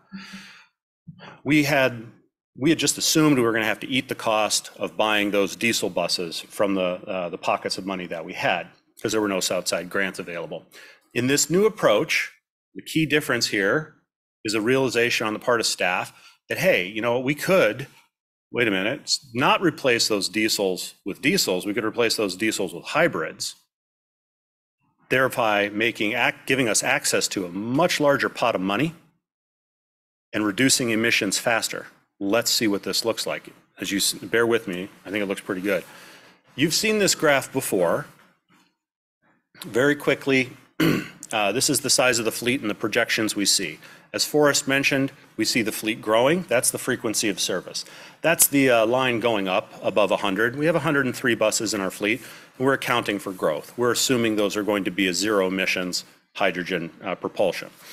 The gray and the dark and the solid green, the gray was the existing diesel fleet and how fast we're going to phase that out. The green was hydrogen, how fast we're going to phase that in. The green, brown, speckled section in the middle, that's a big chunk taken out of the diesels that is now given over to hybrids. It's probably a fifth to a quarter of the diesel fleet being replaced over time. We will eliminate conventional diesels years ahead of schedule with this approach, reduce our emissions considerably faster. We will still need to phase in a zero emissions option. That's still on the plan, but this becomes a bridging strategy, if you will. How do we get to that zero emissions technology? Now, the funding, this has to do with sort of different pots of money available to federal transit projects. I'm glad Dina is here. You will probably have questions about it. I'll do my best to simplify it. There are two key pots of money available and germane to this discussion. What we call formula funds just come to transit. They have to be used for transit, but we don't really have to compete for them. And this low, no emissions grant, which is highly competitive. We already get the formula funds, and that's what we were going to use to buy the conventional diesels. But low, no will pay 80% of the price of those diesels. They cost more, but 80%. And then the state's probably going to chip in another 10, maybe 15. We might pay 5 to 10% for that more expensive bus. This is leveraging. We're leveraging our money. But diesels don't count for low, no. So if we're going to get that new money and bring that new money here, it's going to have to be hybrids. Now we could pay, this gives us an option. We could pay 100% of those diesels we were talking about before out of our own formula fund pocket, or just pay 10 to 20% for the hybrids, let the feds in the state pick up the bulk of the hybrid new money. So that's new money coming in. When we run the numbers, what this means is we would have to spend a little more out of our capital reserve. It's a sensitive subject, happy to talk about it. But the return is enormous, 6 for 1. Actually 5.8 to 1. About $12 million of our existing formula money is then freed up. That's money we can redirect to other capital projects, say a hydrogen pilot, or something out of the long-range plan, we actually make money on the arrangement of this deal. It's a really good opportunity. It's only available through the Low-No program, though. I'm not going to go through the table in detail. It's in your packet. The material you have, it's small, but also in the back of that packet, there's a full-size table. We're happy to go through this for you, but this is just running the numbers of that. When we put them both together, the hydrogen and the hybrid, we run, these are the total project costs that begin to come forward. If you look at the bottom right-hand corner, total cost for both of these things, and to be clear, we've assumed at the moment replacing 4 of the 8 buses a year. So this is a somewhat conservative number. We could get more aggressive, but we're still sorting that out. Total project cost $33 million. A lot of that we would have had to pay for anyway through regular bus replacements. Our contribution to this, when it's 2.2 for the pilot and 2.4 for the hybrids, 4.6. The feds and the state pick up the bulk of the cost. This is conservative. We think we could probably talk the state into helping us out with the hydrogen as well, but we've left that blank for the minute, assumed we're going to have to eat that. So I know that was very fast. I'm sure you have a lot of questions. We're happy to answer those. I want to talk about the decision-making process and the timeline. We were speaking with folks in DC yesterday. I have a much more precise sense of the deadlines we're staring at. They're roughly the same as we expected, but a little more precise. All of this is ready to go. The Federal Transit Administration has the grant applications. They can send them out anytime, but they can't until Congress decides on the fiscal year 2024 appropriation. And right now, if you hadn't noticed, Congress is having a moment. We are tentatively told that January 19th is the earliest we should expect that appropriation to occur. When that occurs, the FTA is going to start moving to release the grant. So, sorry, the red underlined is actions we take. The black is outside decisions. About the same time Congress is doing that, we'll meet the next week. I'm going to ask you to advance this decision a little bit with the first decision, and I'll come back to that in a moment. Then February, possibly as early as February 2nd, the grant will open. There'll be what we call a notice of funding opportunity. We call it a NOFO. Sorry, that's an actual term. The grant will open with a notice of funding opportunity. We expect the grant deadline to be maybe 60 days later, early April. Between then, I need to ask you for final approvals. And all along here, staff are going to be working to develop the grant application. We already have started pulling together basic information that we're going to need for this paperwork. As I think Kyra asked last time, how competitive are these things? I said very. We're going to have to score very. We're going to have to get an A++ to win. We're going to have to do all the extra credit. That's just how they are. So we're already getting spun up to start that. I'm hoping that we can meet you in February or March for final decisions. Then we'll submit the application. Turns out they can award this much faster than I thought, only 75 days after the close, so that could be as early as July. We know they want to announce things before the presidential election in November, so I think that tells us October. So that's sort of the window for grant announcements we expect. When we win, then we'll turn around and go to MDOT because they will match competitive grants for transit. And we got to take it to them and say, hey, the feds are giving us money. How much are you in for? That's a decision they make project by project, year by year, based on how much money they have. So it's hard for us to say with any certainty about that. But once they come back with that, whether it's 10% or 15, we don't know. Once they come back from that, then we will know for sure what the residual local share, what we would need to ask you for authorization from the capital reserve to pay for. That would probably be built into an annual budget as just a routine thing. So one of you asked me a couple months ago, does the board have to accept a CEO recommendation? And I want to sort of reiterate this, and it's in your issue brief. No, of course not. I'm obligated to give you my best professional advice. things that comply with your policies. You as a board are not obligated to take that advice. There are a couple things you could do. You could approve the recommendation as tabled, absolutely. You could modify that recommendation in any way you see fit. You could politely say, thank you very much, we're going to go in a completely different direction. And you as the board can do that. Or you could defer the decision. You could just say, we're not ready, take a knee, we'll do this again in the future. A couple of things about those approaches I want to highlight for you. I think this is our best chance for this because this is a Biden administration initiative.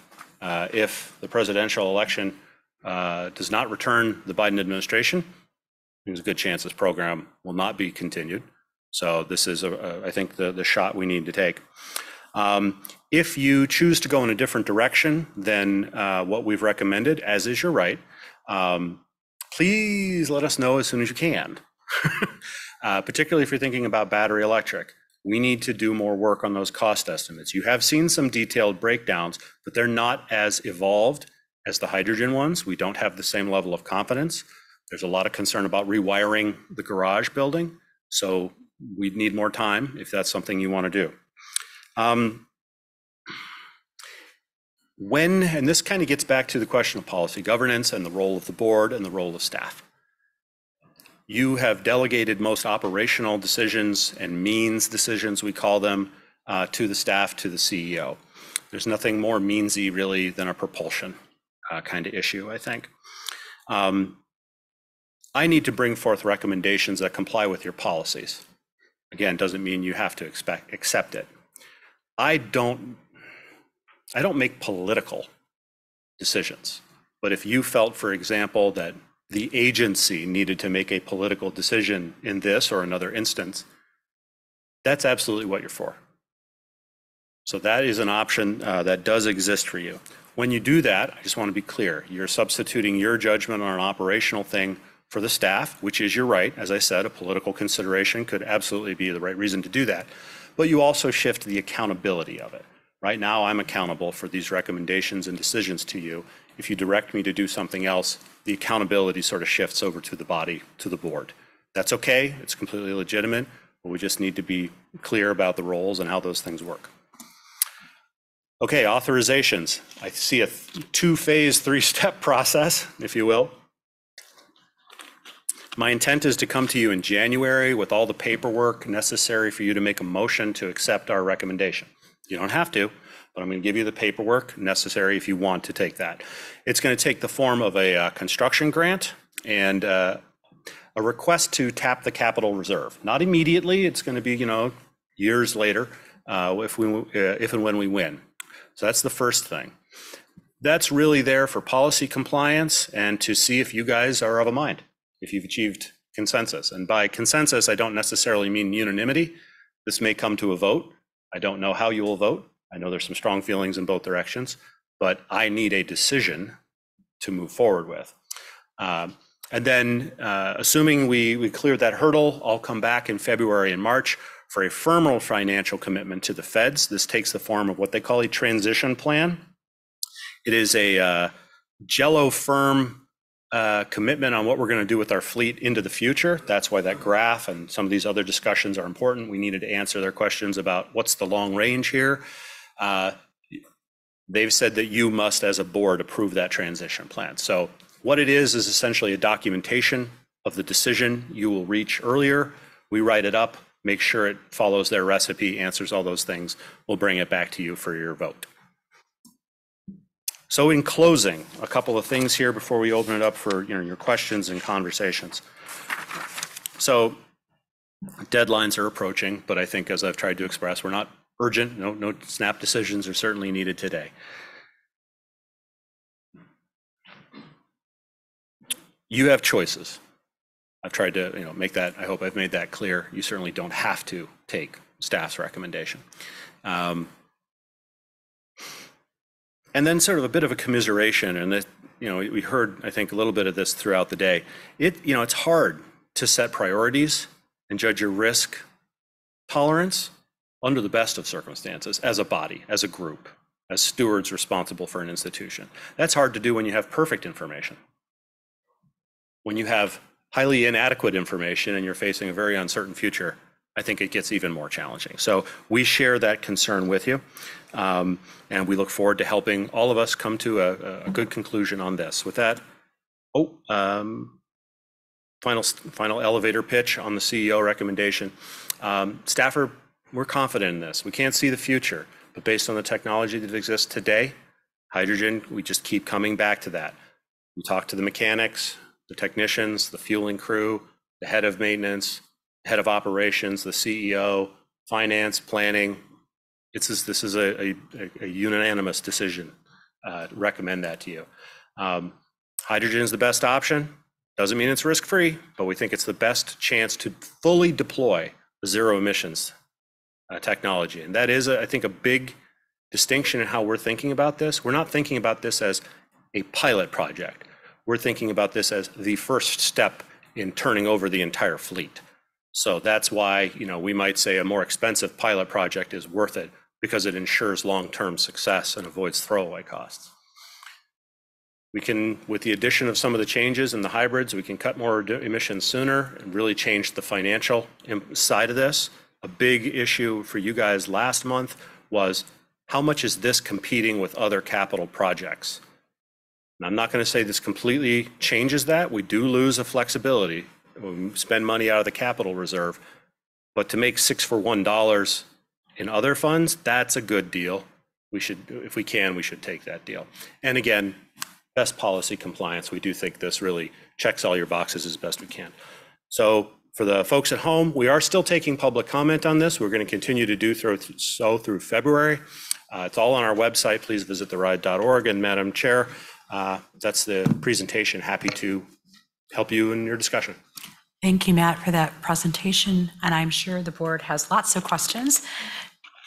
Who would like to go first? Please raise your hands. I feel like I'm at a tennis match. Rich, go ahead. I'm going to call it. Actually, I had a clarifying question. And that closing slide, were you saying hydrogen is the best option or hybrid? Hydrogen for zero emission. Okay. Hybrid is our bridging strategy. Okay. But the 6-to-1 return is based on the hybrid technology. Correct. Right? Okay. For the submitting a transition plan, is that, I think there's two components to it, right? There's a transition plan of like, here's TheRide's plan to implement some kind of new technology. As part of that, I think there's an implementation dates, right? Is this something that, if the transition plan is saying that we're going to start doing this in January 2025, or is that something farther out?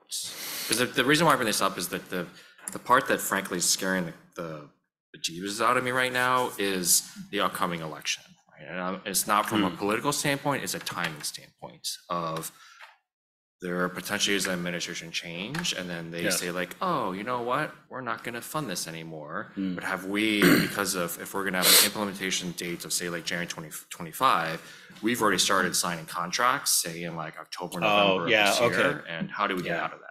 So a couple things. First of all, we're not going to sign any contract until we have a commitment from the feds. Those commitments are, what do they call them, Dina? When we obligate funds. Thank you. So an award could come, July to October. If the presidential election does not return the Biden administration, there's going to be a big scramble to obligate all that money, and that's a legally binding IOU. It would be virtually impossible for the federal government, regardless of who's in the presidency, to walk those back. I can't think that that's ever been done, because it effectively says the federal government can't be trusted. Like that's a big thing. So if those funds can be obligated and all those I's can be dotted and T's can be checked, and that can move very fast when the bureaucrats need it to, only after that would we even consider entering into any sort of commitment contractually to a manufacturer or anyone else. To be perfectly frank, we couldn't possibly move that fast. It's going to take us a few months beyond that. So I think I can assure you there. Dina, do you want to add something? I would just add that in our contracts, we do have caveats for the funding sources. So if there's a problem with the funding with the federal government, that we're protected in our contracts. Simi, did you have something? Yeah, thank you. First, I'll say I'm happy we have a proposal that I think eliminates emissions more immediately. Really, in favor of what we have here. I do wonder about the operational costs of hybrids. That wasn't, I don't think, touched on. Just curious where that stands in relation to diesel. Sure. I'll do a start, and I'll ask Troy and George to jump in. There are operational costs for hydrogen above and beyond what we would do for a diesel. Primarily, it's in the fuel. That's just this, particularly during the pilot project, when the supply lines for that are not fully developed yet. The hub over at Willow Run is not up and running. That's going to be the largest single expense. There's also going to be a lot of training expenses for that. We have to train the mechanics and the drivers. Apparently, how much of a lead foot you got has a real effect on range for all of these things. What other sort of operating costs have we taken into consideration, Troy, for hydrogen? I'm sorry, Matt. I meant the operational costs of hybrid buses. Oh, I misspoke. Sorry. Oh, maybe I misheard. Of hybrids, it's a little bit different because if they're going to be coming in to replace an older diesel bus. So we were going to fuel that older diesel bus. Now we're going to fuel a hybrid. It's kind of a wash in that respect. There will be some new training, Troy, if I'm correct, because although we have experience with hybrids, we're going to need to bring that up to scratch. But I don't think there's going to be a lot more than that for hybrids. Yeah, that's correct, Simi. So from an operational standpoint, it's almost $1 for dollar for mile by mile. So how's it work if emissions, I think 25% reduced emissions to a diesel bus? I assume that means basically it's burning 25% less fuel. I would imagine that's a cost saving as well, but it sounds like operational savings aren't expected. Troy, can you say how they achieve that 25%? Yeah, excellent question, Simi. So actually it's a technology piece more than a mileage savings from fuel, even though there is, I'm going to throw this some very hard quotes around here that you will see some fuel savings. Let's not use that as the point of reference for anything here. What happens is that the emission savings come from our previous generations of hybrids. When they would activate into EV mode or start using the battery, the diesel engines never shut off. They kept running. These actually shut off. And so it has two different parts to the technology. First is that every time you come to a stop, so every single stop, all the way through every route, no matter what you're doing, the bus engages into an EV mode. That's approximately 10%. And then there's another step to the technology to where we can essentially turn off the engine for another, for the rest of the savings, essentially. How that's achieved, it gets very technical very quick, so I wasn't going to dive into that too much in here, but if you wanted to talk offline, I 100% can dive into the technology. I've got like a 50-page presentation just on the technology itself right here for anyone who wants to hit me afterwards. We would certainly be excited if we did achieve actual fuel cost savings, but hesitant to commit to that. Yeah, thanks. I was curious about, the expectations of replacing 4 buses versus 8, and if we are expecting operational savings, how that could impact, potentially replacing all buses with hybrids, or all 8, Yeah, and just to be clear, traditionally we replace 8 buses a year. We have a nice smooth cash flow in our bus replacement, and it keeps the average age of the fleet in a reasonable level. It's a good management practice. Dina and I, when we were crunching the numbers, I say Dina and I, is all Dina, honestly. We said, yeah, okay, 8's the upper limit for replacements. Where do we want to start in presenting this information to the board? We said, let's start at 4, knowing that we have a little more work to do internally as a staff until we give you a final recommendation on that. Part of that has to do with some fine tuning of the low-no grant itself. Exactly how much money should we be asking for? How much is too much? They're trying to spread the money around. We don't want to overshoot and kind of undermine ourselves. So 4 is not a final decision. It could very easily be higher. I'm wondering if Troy could speak to, especially those of us who are older and have experiences and have heard about the challenges with the current hybrid buses that we have. I'm wondering if you could speak to the technology on those buses that was challenging and what has been done to give you more confidence. How has the technology changed to have that higher confidence rating on the new hybrids? Because I'm sure people in the public are going to be thinking about this question as well. Absolutely, Kathleen. Thank you for the question. I'm going to try to answer this in 3 phases for everyone. So the first is the engine technology.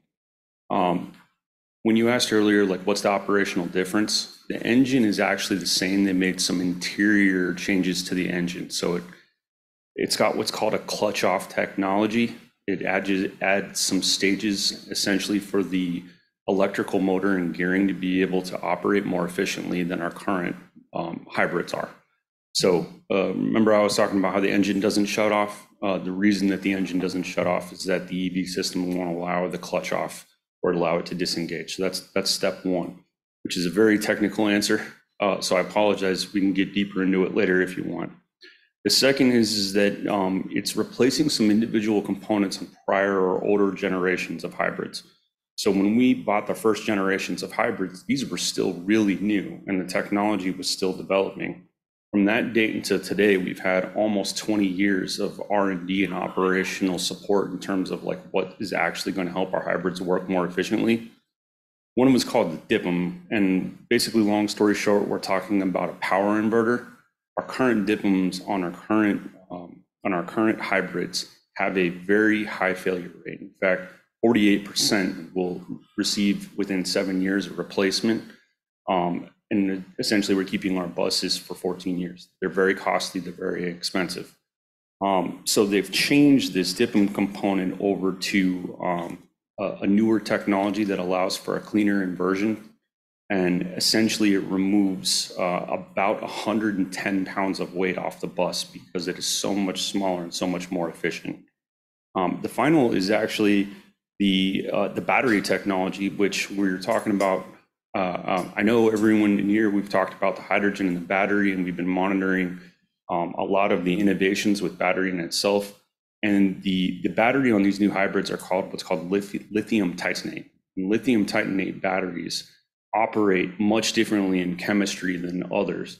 So to the battery electric buses, we've talked about fires. In fact, you may have even heard the zero factory fire from just a simple forklift accident that happened less than 28 hours ago or something like that. It was right here in Wayne County.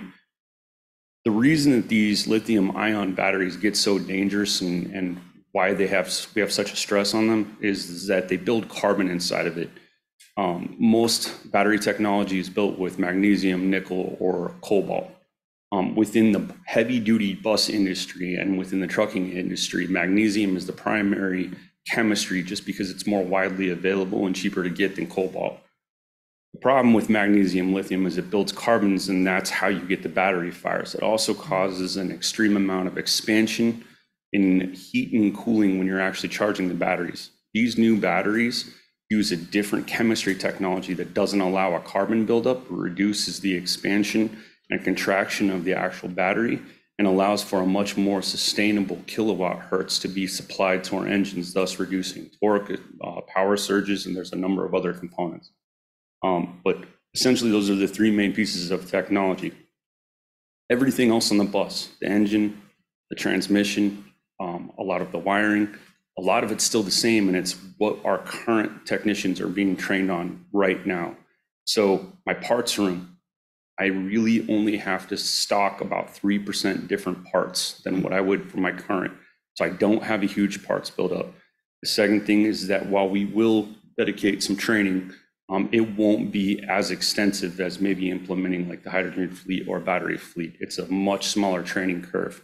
And finally, what I would say is that the technology right now is in use today at other transit agencies. In fact, there's over 105 of these operating, and more agencies are coming to the same determination in conversations with their individual boards that hydrogen and battery is expensive. Let's try to find some bridging technology to help us work through this and allow the technology to mature. So with that, I'll turn it back over to Matt or Kathleen if I hopefully have answered your question. No, that was perfect. Thank you so much. I actually understood it. Are there any other questions? I'm going to let Jesse go first. Yeah, I have two questions. One, excuse me, in terms of bus suppliers, I don't remember, could you go over really quickly what the supplier options are for hydrogen buses and then also for these new hybrid buses? We have an expansive choice of two. The North American bus industry, 10, 15 years ago had 8 manufacturers. It's been consolidating for a variety of economic reasons. We're now down to really, 2.5. Gillig, who's our manufacturer today, they do use this hybrid technology. They do not produce not the hydrogen fuel cell.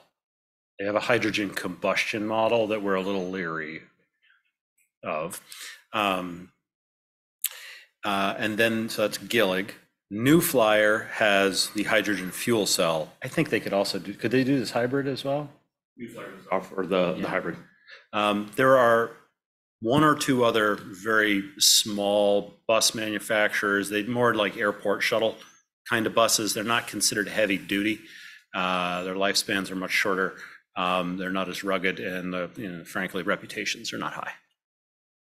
Okay. And then do you know how long this new hybrid technology has been out in the field? Because I imagine the original hybrids we got probably looked good, at least to some when we first got them, and then turned out not to be proven. Like, is this a proven technology, or are we hearing marketing pamphlets as opposed to proven performance? It is relatively new. Troy will say, the details, but to kind of counter that, I sent him and Troy to go talk to the people running them, tell us how it's going, get the skinny on it. Troy? Absolutely. Thank you, Jesse. So in public operational use, it's been 18 months with Indigo, 12 months for other agency. So there still is a learning curve in terms of total capability. Obviously, just like the electric and the hydrogen, they haven't made it through a full life cycle yet. However, Indigo sits right in the exact same city where this technology was developed. And so they've actually been running this technology longer, but not for official commercial use, essentially. So Indigo would probably be our number one. The city of Indianapolis would be our number one representative of how long it's been going. But we have other agencies around the country, both north and south of us, that have been running them for over 12 months. Good question. And I would, go ahead, George. Can you hear me? It's become the backbone of New York City Transit.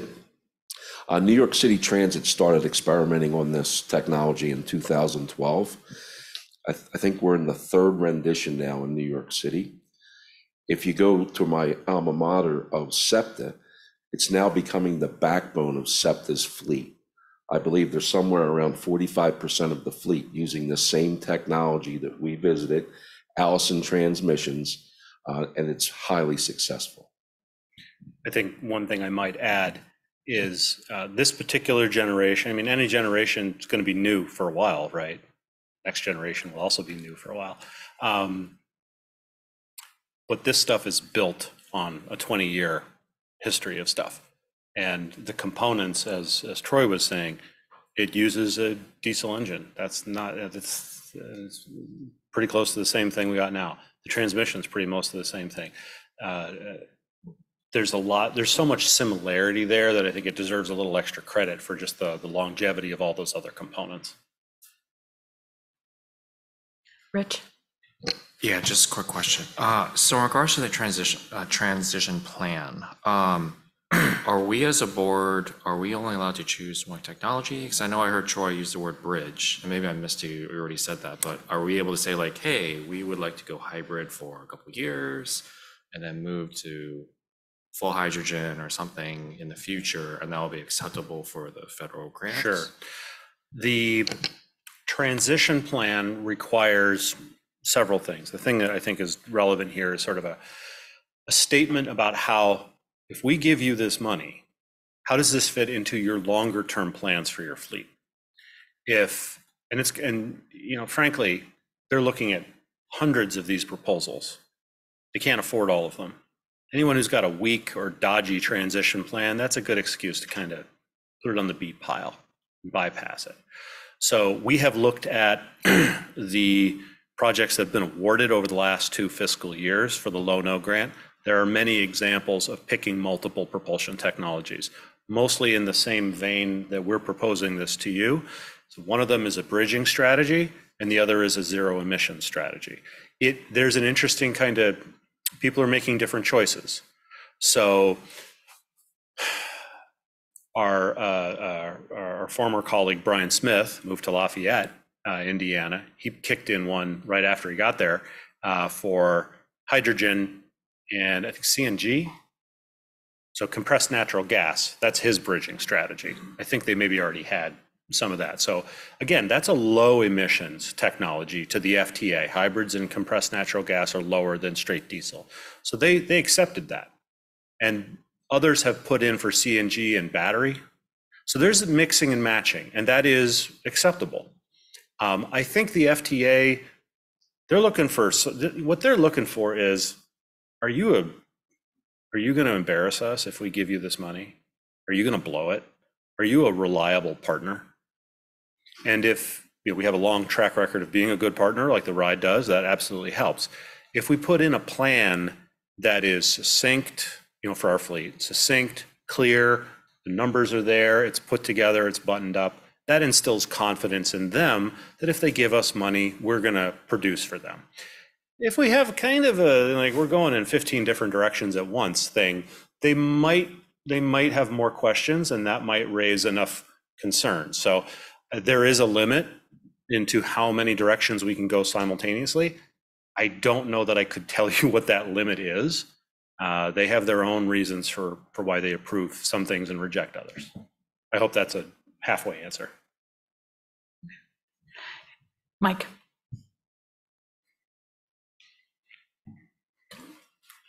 Thanks a lot, Matt. I mean, every board meeting we've had, and even between the board meetings, you've provided so much additional information for us to presumably make it easier for us to decide, but we certainly have better information, and you're answering the questions that we ask at each of these meetings is really helpful too, of course.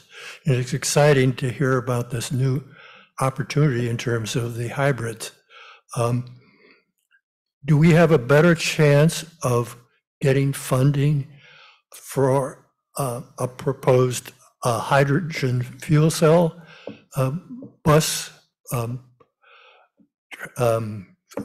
plan in terms of its being a pilot plan, combining the two together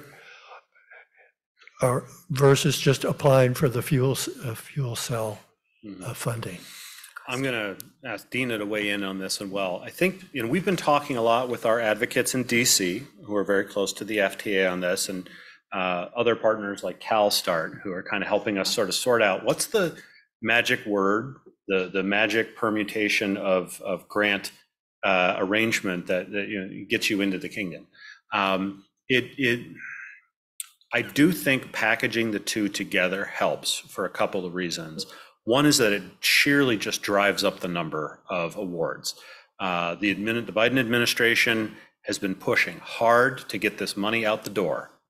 They want all of it announced, with the largest number of vehicles announced before the general election. And a small pilot of two, slower cost. But I think tacking this onto it helps the overall package because it's simply more vehicles. Dina, please add your thoughts. Thank you. Yeah. as Matt said, we've been talking to, just started maybe in the last month, really focusing on talking to other agencies who've been applying. We as a team have looked at successful proposers who've benefited from this grant last time it was out. We've been talking to them. We were talking to potential, like he said, partners. The consensus is really exactly what Matt said. More is better in terms of not only the number, but in terms of options. So how this grant will work is it's several different components all together. It is zero emissions, low emissions, and bus facilities grant. It's all one application. We can specify in the application what our preference is, and our preference will be we want it all. To the extent we can't have it all, we might start to prioritize and say we really want to further our zero emissions. Then we want the option to have low emissions as a bridging strategy and so on and so forth. Ultimately, what it does, though, is it gives the FTA more flexibility in providing as much funding as possible for some type of buses, whether it be zero emissions, low emissions, or other bus facilities requests. So they will decide ultimately, what pot of money we could get and how much. They're weighing that against a lot of other things, all the other agencies, but giving them more options gives us a better chance of getting at least some funding.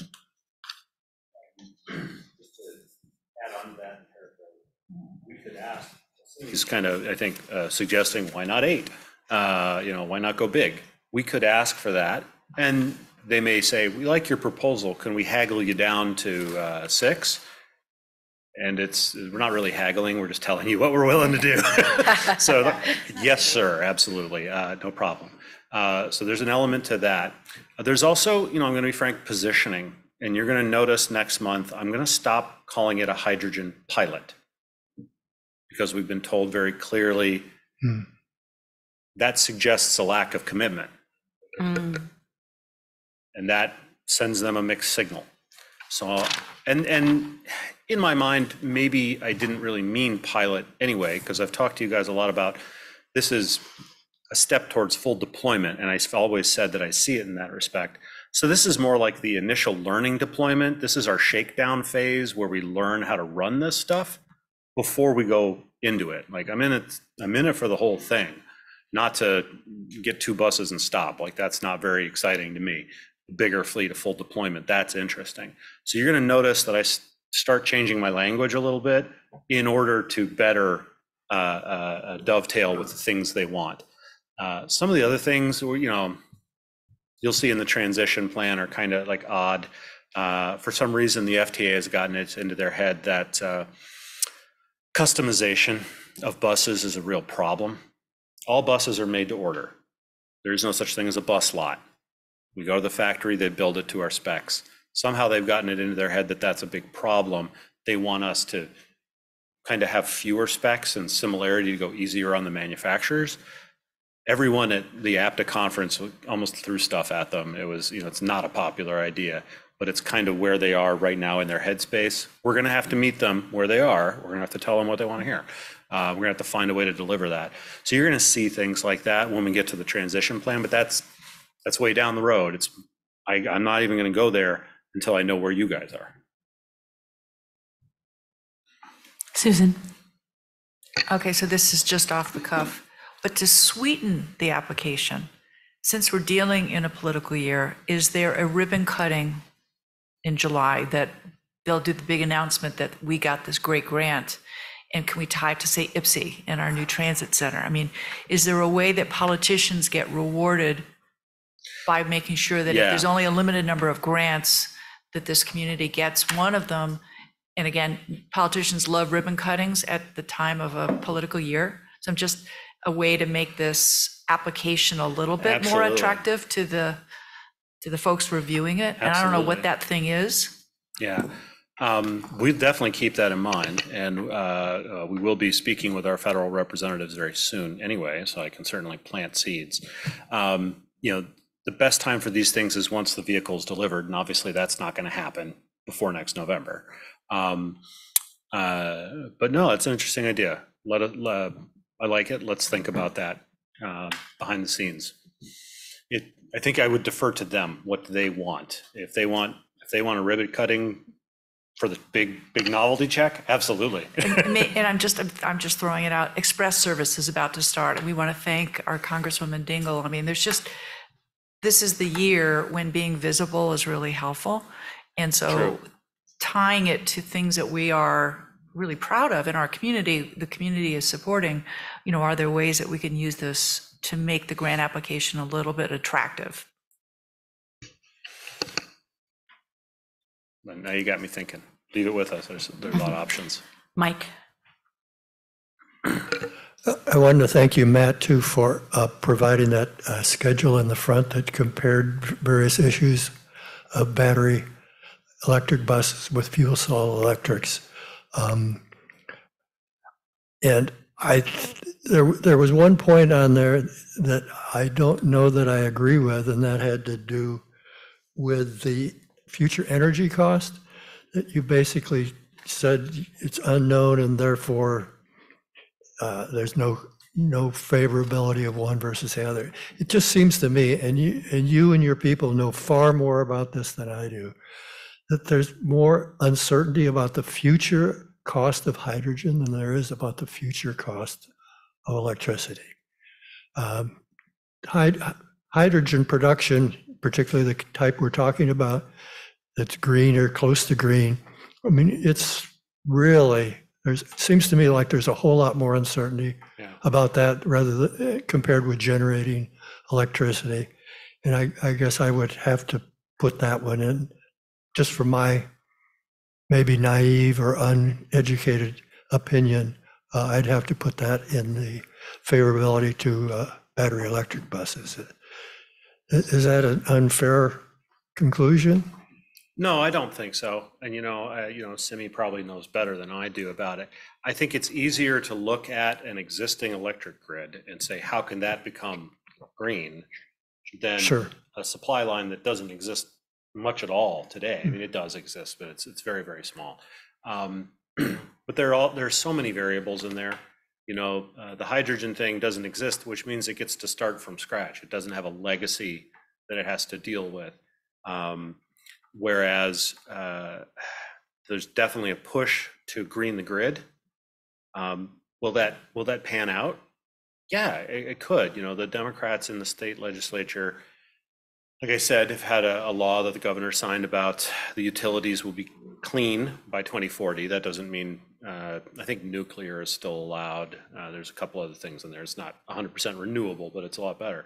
But then I mentioned that DTE a couple of weeks later raised their residential rates.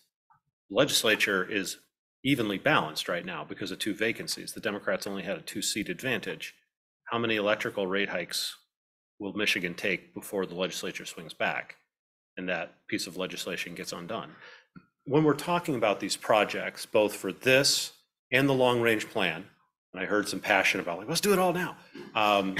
We measure transportation infrastructure implementation in decades. 15 years for this is really fast. 20 years is way more likely. So over those periods of time, so many things can happen, so many variables can inject. It's very difficult for us, and I think that's why we've kind of put this as unknown and to be determined. Because I think I mentioned this last time, we see so much conflicting information about both things. We see hydrogen boosters saying the green thing is already here, and then, as I mentioned last time, Plug Power, whom we had an invoice from and a guarantee, announces, hey, we're running out of money. And how often are things like that going to happen? So I would generally agree with you. It's easier to see how an existing infrastructure like the electricity grid could become more green than standing up a whole new thing. But I can't tell you that I know for sure which is going to get there first or how. Yeah, I was really thinking about cost as much as I was thinking about the amount of greenness. It just seems to me the cost of hydrogen of any kind in the future has a whole lot more uncertainty than it does the cost of electricity. Absolutely. So the CEO over at American Center for Mobility is named Ruben. Troy and I are going out there in January to see him. We're going to learn a little bit more. I think we talked about this, that EPA announcement about the hub really lacked in details. That's where we're going to go try to find out precisely what are you going to be building and how much of it's green. Some of the things he said suggested there is a green element to it, but maybe it's spoken for. I wasn't clear what he meant. And how much is it going to cost? And is that price stable? I agree with you, Mike. There's a lot of uncertainty on both ends. And of course, other than that one table, pretty much everything in your presentation was addressing hydrogen and not battery electric. And that's very understandable. You and your people only have a certain amount of time to provide information. And I have to say, I very much put a lot of credibility in terms of what you are providing us. And if I had to vote today, I would vote for your proposal. I'm not sure how the rest of the board feels about this, though.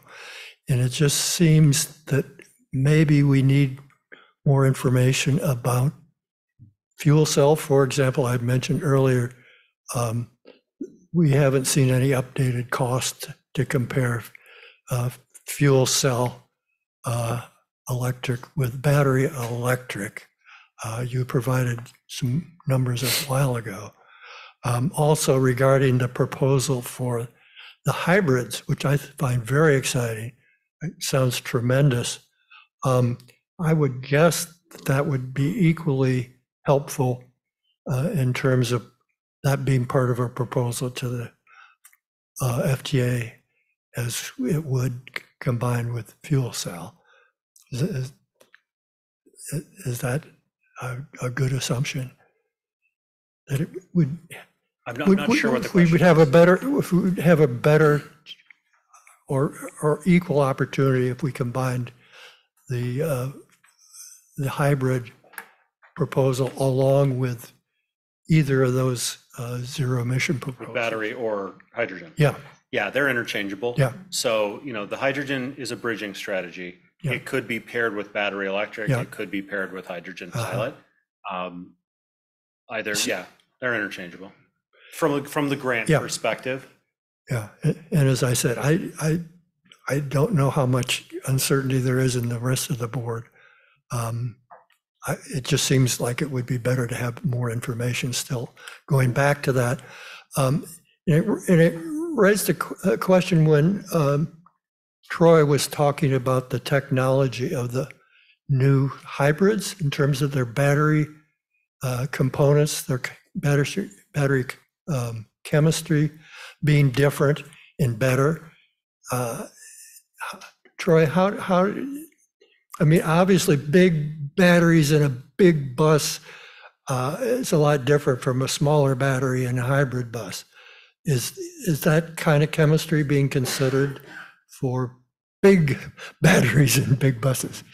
Mike, thank you for the question, and one that Matt proposed yesterday, that I actually got a hold of both manufacturers. Neither manufacturer is considering to moving to that technology. They have long-term contracts with magnesium producing agencies. So we that really isn't an option in today's environment. Okay, Absolutely, thank you. yeah. And I want to kind of circle back. I think you were asking for more information about the battery pilot option for next month. Is that correct? Yeah. Okay. I mean, you've got priorities yourself. You've got a limited time for you and your staff. Obviously, you can't do everything that everybody wants and provide every bit of information. It'll never happen. I'm just thinking that might be good information, but I'm just speaking for myself. I don't know about other people on the board. And that was my question, the sort of a request for more information about the battery buses as a pilot. Would that be helpful to the rest of you in January in terms of providing that information? Maybe not in excruciating detail, not going down to like every widget, but the big stuff. For me,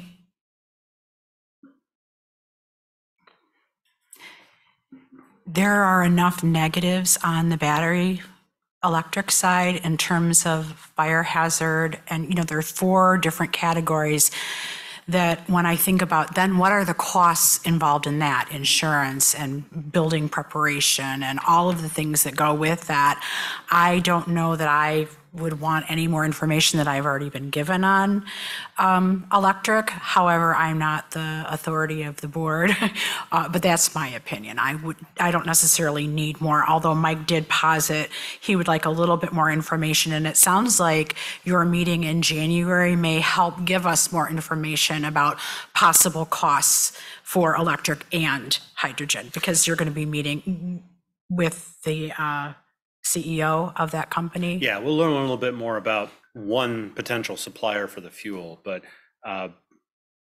let me just offer this. We already have our detailed sort of like first approximation battery electric bus pilot project. You've already seen it. It was in last month's thing. I will talk to my staff about how much we can update it, Mike, by January, so that you can see that information in comparison to the hydrogen. I think it's a reasonable question, and you should see it. We have it available. It's just a question of how much can we update it? And I'll just tell you, the biggest sort of question mark in there is the rewiring of the garage. That's the one where, as we were going through that earlier this year, we encountered radically different cost estimates depending on which supplier we talked to. We discovered that some of the fuse boxes in our building are original 1984, and some of the fuses are too. The wiring, there's a lot there, and we realized we would not meet our own deadlines in talking to you to fill that out. So we took some educated guesses about what it's going to cost to do that. That's the biggest wild card in that, but a lot of the rest of it already exists, and I think we can reheat it and bring it back to you. Well, again, I don't want to be dictating something just for myself.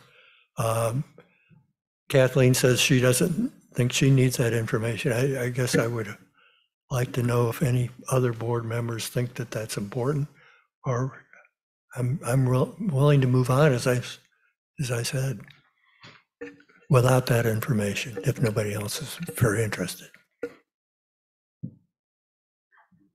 Simi.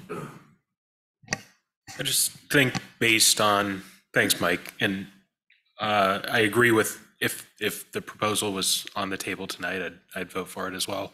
But I think with having seen the numbers last month, I think any potential change between last month and this month might be anomalous anyways, and doesn't dictate really like giving us a more accurate basis to work off of. So I'm fine without getting updates, but just my opinion. Yes, Chris. Yeah, so I have a couple questions, I think. Thanks for the updated option 2. Seems like a compelling option to add to the fold. If you go to Willow Run and you discover that it's in fact not the green hydrogen, but I think blue hydrogen, how does that impact your proposal, your thoughts on that? How does that impact our overall goal for zero emissions ultimately? Mm-hmm. If it's blue, is that even worse than a hybrid or just a pure diesel? Do you know? Yeah. So the number of suppliers out there for hydrogen of all sorts is growing pretty quickly, largely because of a lot of federal investment in this space and growing market demand. It's a bit frothy, as we talked about last time. There's some speculative stuff going on there. We haven't seen all these things really shake out yet from a financial perspective. I asked you guys a while ago, should we just concern ourselves with tailpipe emissions? That's the thing that we directly control. And you pretty clearly told me, we want wells to wheels. We want to concern ourselves with the generation as well. So what that has meant for my directions is to staff is we need to go find a source of green hydrogen. And if it's 11 miles away at Willow Run, awesome. Our diesel actually comes from Romulus. It's twice as far, so that'd be better. But previously, with Plug, we thought we might have to ship it in from Pennsylvania. They do have a factory up in Sarnia, Ontario. That's blue hydrogen. It's going to take a little while for us to sort out the supply chain thing and find a, frankly, stable, reliable supplier. We may need to start with blue hydrogen until we can find a stable green hydrogen supplier. But that is our ultimate goal, is to find the green hydrogen supplier, because that was something you guys, pretty clear about.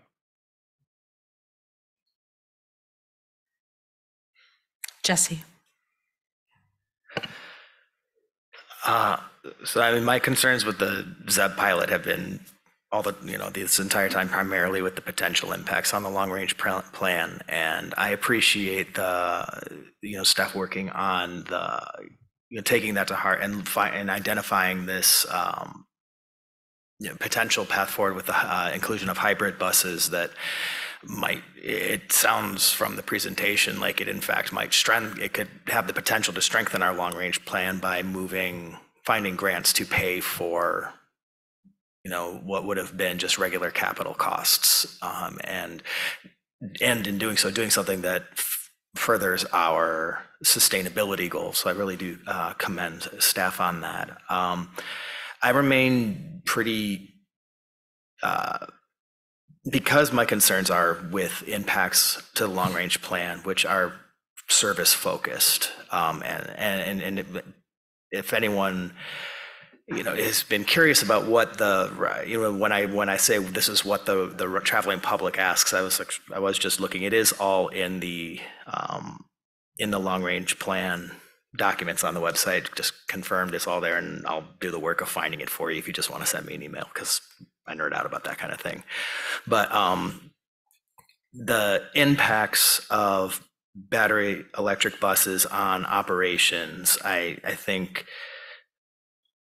The amount of staff resources that looks like it would take to, even the proponents of battery electric buses say, well, that's fine, it just requires operational changes. And I think that is a pretty flippant remark to make when you're talking about, something as crucial as how people move around. So I'm, although very hesitant about hydrogen, and I'm very locked into green hydrogen or nothing, and I'm also going to be very critical of what is being called green hydrogen. Are we sucking up all of the renewable energy sources to make hydrogen and offloading the costs to everyone else? Is production of coal going to are we going to end up feeling more residential with coal to pay for the production of hydrogen? These are things that I think I will be paying attention to over the long run. But with the inclusion of the hybrid buses, I think as I will be looking at that as a short term, the way to work towards our sustainability goals. And we'll be hoping that hydrogen realizes the promise that it's indicating. But I'm only saying this because I know that you are kind of wondering, you want to know how the board is going, and you're probably doing like a head count. Okay, Simi's saying that, Kathleen's saying that, Rich is saying that. So this is Jesse saying I'm in favor of the proposal here, and were the vote to come tonight, that's the way I would vote. Thank you. And a note to staff that we have to drop the plan to suck up all the renewable energy. It was a good idea, but not going to happen. Thank you for that. I do appreciate it, because you were not the only board member to voice concerns about the perceived competition in the capital plan for some of these other big projects. And we do have a lot of aspirations in there. Two things I want to circle back on. I mentioned last time, it can be very intimidating to see the graph we saw last time with all of the projects laid out and how much they're going to cost and how little money we actually have. But I said at that time, and I stand by it, every institution, that's kind of how you start. You got to have a plan, you have a good sequence, and then you go project by project. Dina and I had a meeting just yesterday where we realized, oh, there's a bigger pot of money over there than we thought, federal. That might offset local capital reserve money. We got to look into that in the new year to see if that might help. As we go along, basically, we're going to look at the next project and drive down our local contribution as hard as we can with bring in those outside dollars, what Howard Lazarus once referred to me as other people's money, in part to save our local capital reserve. So I appreciate that this, I think, seems to have addressed that concern, and I would look to other board members to make sure we're scratching that itch.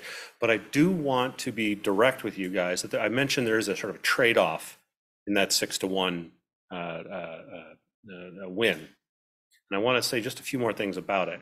I've spoken to you before about the importance of preserving our local capital reserve. That is very flexible local money that we can use as local match against these competitive grant projects like Low No. It has a value beyond its numeric value. We will need to spend more of that money to get that 6-to-1 return. Now, if it were 2-to-1, I'm not sure Dina and I would be as excited about it because of the loss of flexibility. The money we gain is that formula money. You may hear us refer to it as Grant 5307. That's just the,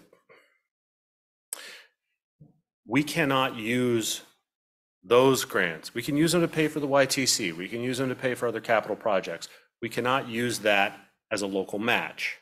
So there's a lot more of it, but we do draw down the capital reserve a bit more. That's the trade-off here. Because it's such a good deal, that's why we're recommending it. Again, if it was 2-for-1, I'm not 100% sure we would even consider it, but 6-to-1 is great. So I want to be clear about that trade-off. I think when we look at it, was it like 4.6 million out of the local? So that's, out of a capital reserve that's 31-ish. So it's still a really good deal. And again, it backstops these other projects that we can use for the YTC and for other things. But I just want to be upfront with you guys that, as we move these pieces around on the chessboard, there are trade-offs. Thank you for that candor. Do we have any other questions from the board or comments? Seeing none, thank you, Matt, for that presentation. You've given us a lot more to think about over the holiday season and into January. And we look forward to hearing what you have to bring to us in January. Thank you very much. And as a prelude to that, I will be bringing back probably more information, more refined information, cost estimates, as well as the paperwork necessary to take these next steps if this recommendation is what the board ultimately chooses to do. So thank you very much. I look forward to seeing you in January.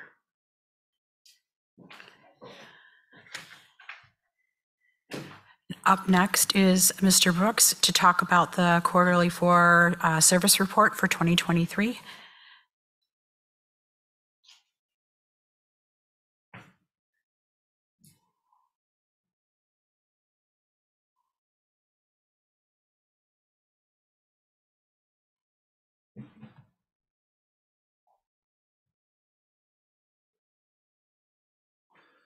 Good evening, everybody. I'm going to be reporting to you on the quarterly or the fourth quarter service report. I'm not going to read everything, but I'd like to point out a couple very positive outcomes. If you look on page 1 of your packet, it's actually page 110. First page of the report. Our boarding has increased over the past year by 11%. We're trending very positively there. Another thing on that first page I find very pleasing is our preventable accidents are coming down substantially. Just in this past year, we've reduced preventable accidents by 20%. If you go on to page 2, our fixed ridership is trending in the right direction. From Q2 of 2020 to Q4 of 2023, we are at 79% just in that comparable. If you're using April 2020 as the beginning of the when COVID really started flaring up, which is what most of our industry uses, we are really trending in the right direction. Going on to page 3, some of the things I know is very dear to some of our board members, including Jesse, is the improvement of the reduction of our service denials. And if you look in just MV alone in Q1 2023, our denials are trending down drastically. Over the last year, we are trending down by 53%. Q3 2023 as compared to Q4 2023, we are down 50% in denials. Another very positive outcome is our ridership on the A-Ride and Gold Ride. We're trending very positively at 86% of pre-pandemic levels. Move on to page 4 of the report, van pool. Our participation is pretty stable over the year, nothing drastic either way.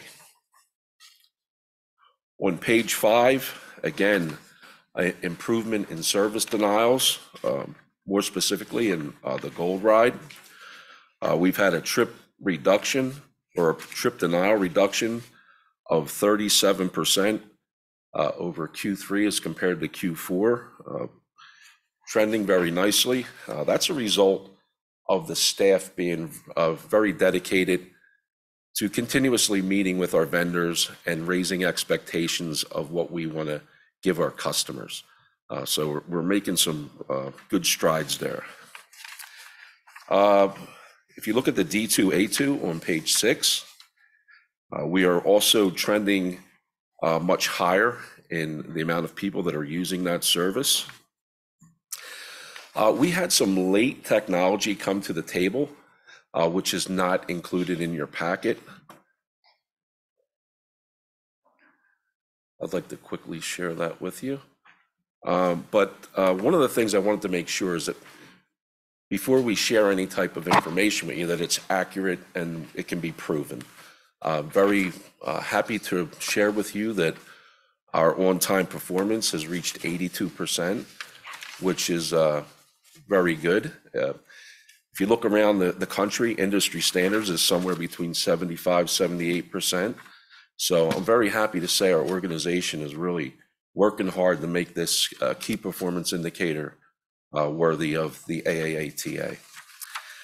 That is the end of my report. Do you have any questions for me? Let's open it up to the board. Do you have any questions or comments for Mr. Brooks? Thank you. Wish everybody a happy holiday. That moves us on to back to Mr. Carpenter for the CEO report. Thank you, Madam Chair. The report is in your packet. Happy to take any questions. I'm just sort of refreshing my mind on the things in it. The one thing I want to commend staff. There's just a lot of good things. Walking through the building, just busy, moving in good directions, a lot of laughter. I'm really happy to see and hear that. And something caught my mind, and the commendations, frankly, deserved by everybody, but particularly over in George's area. We had a gentleman come to the YTC a week or so ago to report a missing child. Obviously a serious concern. They were found, they came home. I don't know if it was a runaway situation or not, but it was a good ending. But what I was so happy to see was staff immediately stepping into, what can we do? Contacting the police, putting up signs. It's weird that someone would just walk up to a bus terminal and say, have you seen my kid? He's missing. Like, that's kind of a weird way to report that. But they really stepped in, they stepped to it.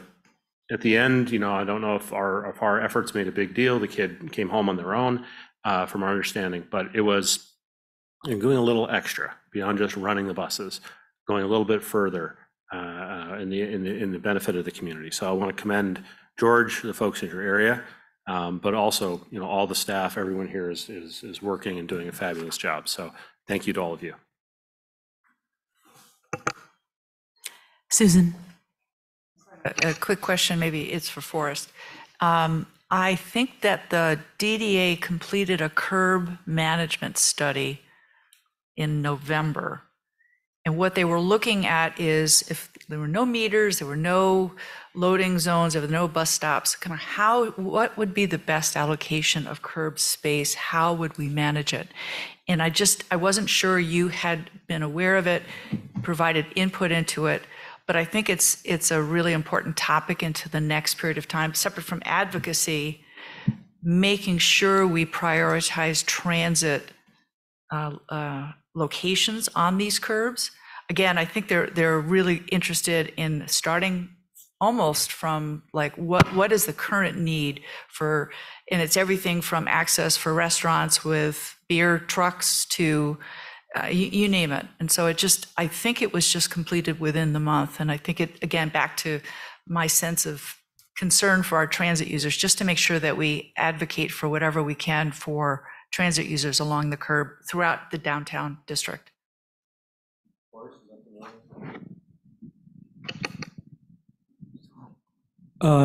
Yes, we did hear that, but we weren't involved that much in that study.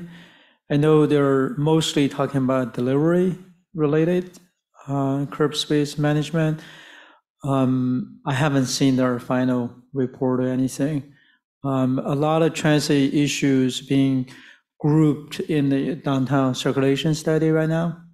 So they want to focus on, address some of the issues in that study, especially talking about dedicated bus lanes, other priority matters, and then including the bike lane, how we share the roadway space downtown. That one we are heavily involved. Yep. Does anyone have any questions or comments from Mr. Carpenter on the CEO report? Seeing none, we'll move on. Next on our agenda item is alternative board meeting locations. And I want to thank the board, and I particularly want to thank Jesse and also our previous board member, Ryan Hunter, who initiated the conversation and said, hey, why aren't we meeting other places? Why are we just meeting in Ann Arbor? And we came to the board and the board said, yeah, you know what, we back that up. We want to see what that's going to look like. So the governance, the staff worked very hard and looking at different areas, and they came up with what is in your packet in the issue brief, a possible meeting in February at the Ypsilanti, what's that called again? The Riverside Arts Center. Thank you so much. There were many considerations taken into play. They thought of ADA accessibility, willingness to accommodate a nighttime meeting. Those were all things we were taking into consideration in finding this place. Technological capacity was important. Physical space to support board members and attendees, along with space that could support, if we needed to, a closed session. Distance from a fixed route service, which that one met exemplary. I think it's 2 blocks away from the Ypsi Transit Center, and the availability of later evening bus service back to the Ann Arbor area. So the Riverside Art Center was chosen and as a recommendation to the board for our February meeting. We thought we wanted to do it sooner rather than later, to really say we wanted to do this, let's get it done. And so we're bringing it to the board for your consideration. And if anybody has any discussion on this, I would love to hear it. And if not, then I would love to hear a motion to approve that venue. Oh, I'm sorry, Rich. I thought you were pointing No, at that's Cindy. okay. Quick question. So is the plan that we actually be in the stage area or downstairs in the I venue? believe we'd be on the 4th floor. Is that correct? Deb, could you help us out with this? Yes, the most accessible area, it's on the 4th floor, so it's not the main entrance, and we provide all the info, but there's another door over. It's kind of it's a couple buildings together, but this is 100% accessible straight from the street, but it's the 4th floor, and it's a really huge open area. I think it burned a long time ago, and they just remodeled it. Ah, good question. I mean, Yeah. if there are, I'll make a motion if there's no other questions. I don't see any other questions. I would like to make a motion that we have our February board meeting at the Riverside Arts Center. Do I have a second? Oh, Jesse. All those in favor, raise your hands, please. Wonderful, that passed unanimously. Thank you, everyone. We're coming for you, Ipsy. Next on our agenda is the action item recap, and that is Matt and Deb. So here's what I captured. There's a request on the ends report for a little more information about the sample size of some of the surveys. The annual plan of work was approved. Traditionally, what we've done is then the governance committee and staff sort of work out a schedule for tackling all those things with the subject, and the priorities are done. With the policy review, Rosa is going to add policy 211 and find the correct year to work that in.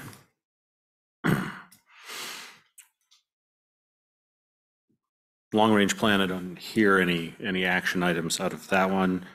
North bond financing discussion, zero emissions. I'll see you in January, and we'll see how far we can move that ball down the field. I think that's it, aside from the other approvals you did this evening. Did I miss anything? Very good. Topics for our next meeting here at the board level will be on ends. We'll have our actual review and zero emission bus decisions. That brings, our next meeting is Thursday, January 25th, 2024. And now we're on to public comment 9.3. Deb, is there anyone online that would like to make a comment? Doesn't look like we have anyone for public comment this time. It's been a quiet evening. That brings us to an adjournment. I would love to wish everyone a happy holiday and thank you all for your hard work, staff and the board. And with that, I'll take a motion to adjourn. That would come from Chris, seconded by Jesse. All those in favor, raise your hands. Very good, that passed unanimously. We are adjourned. Wow. Early.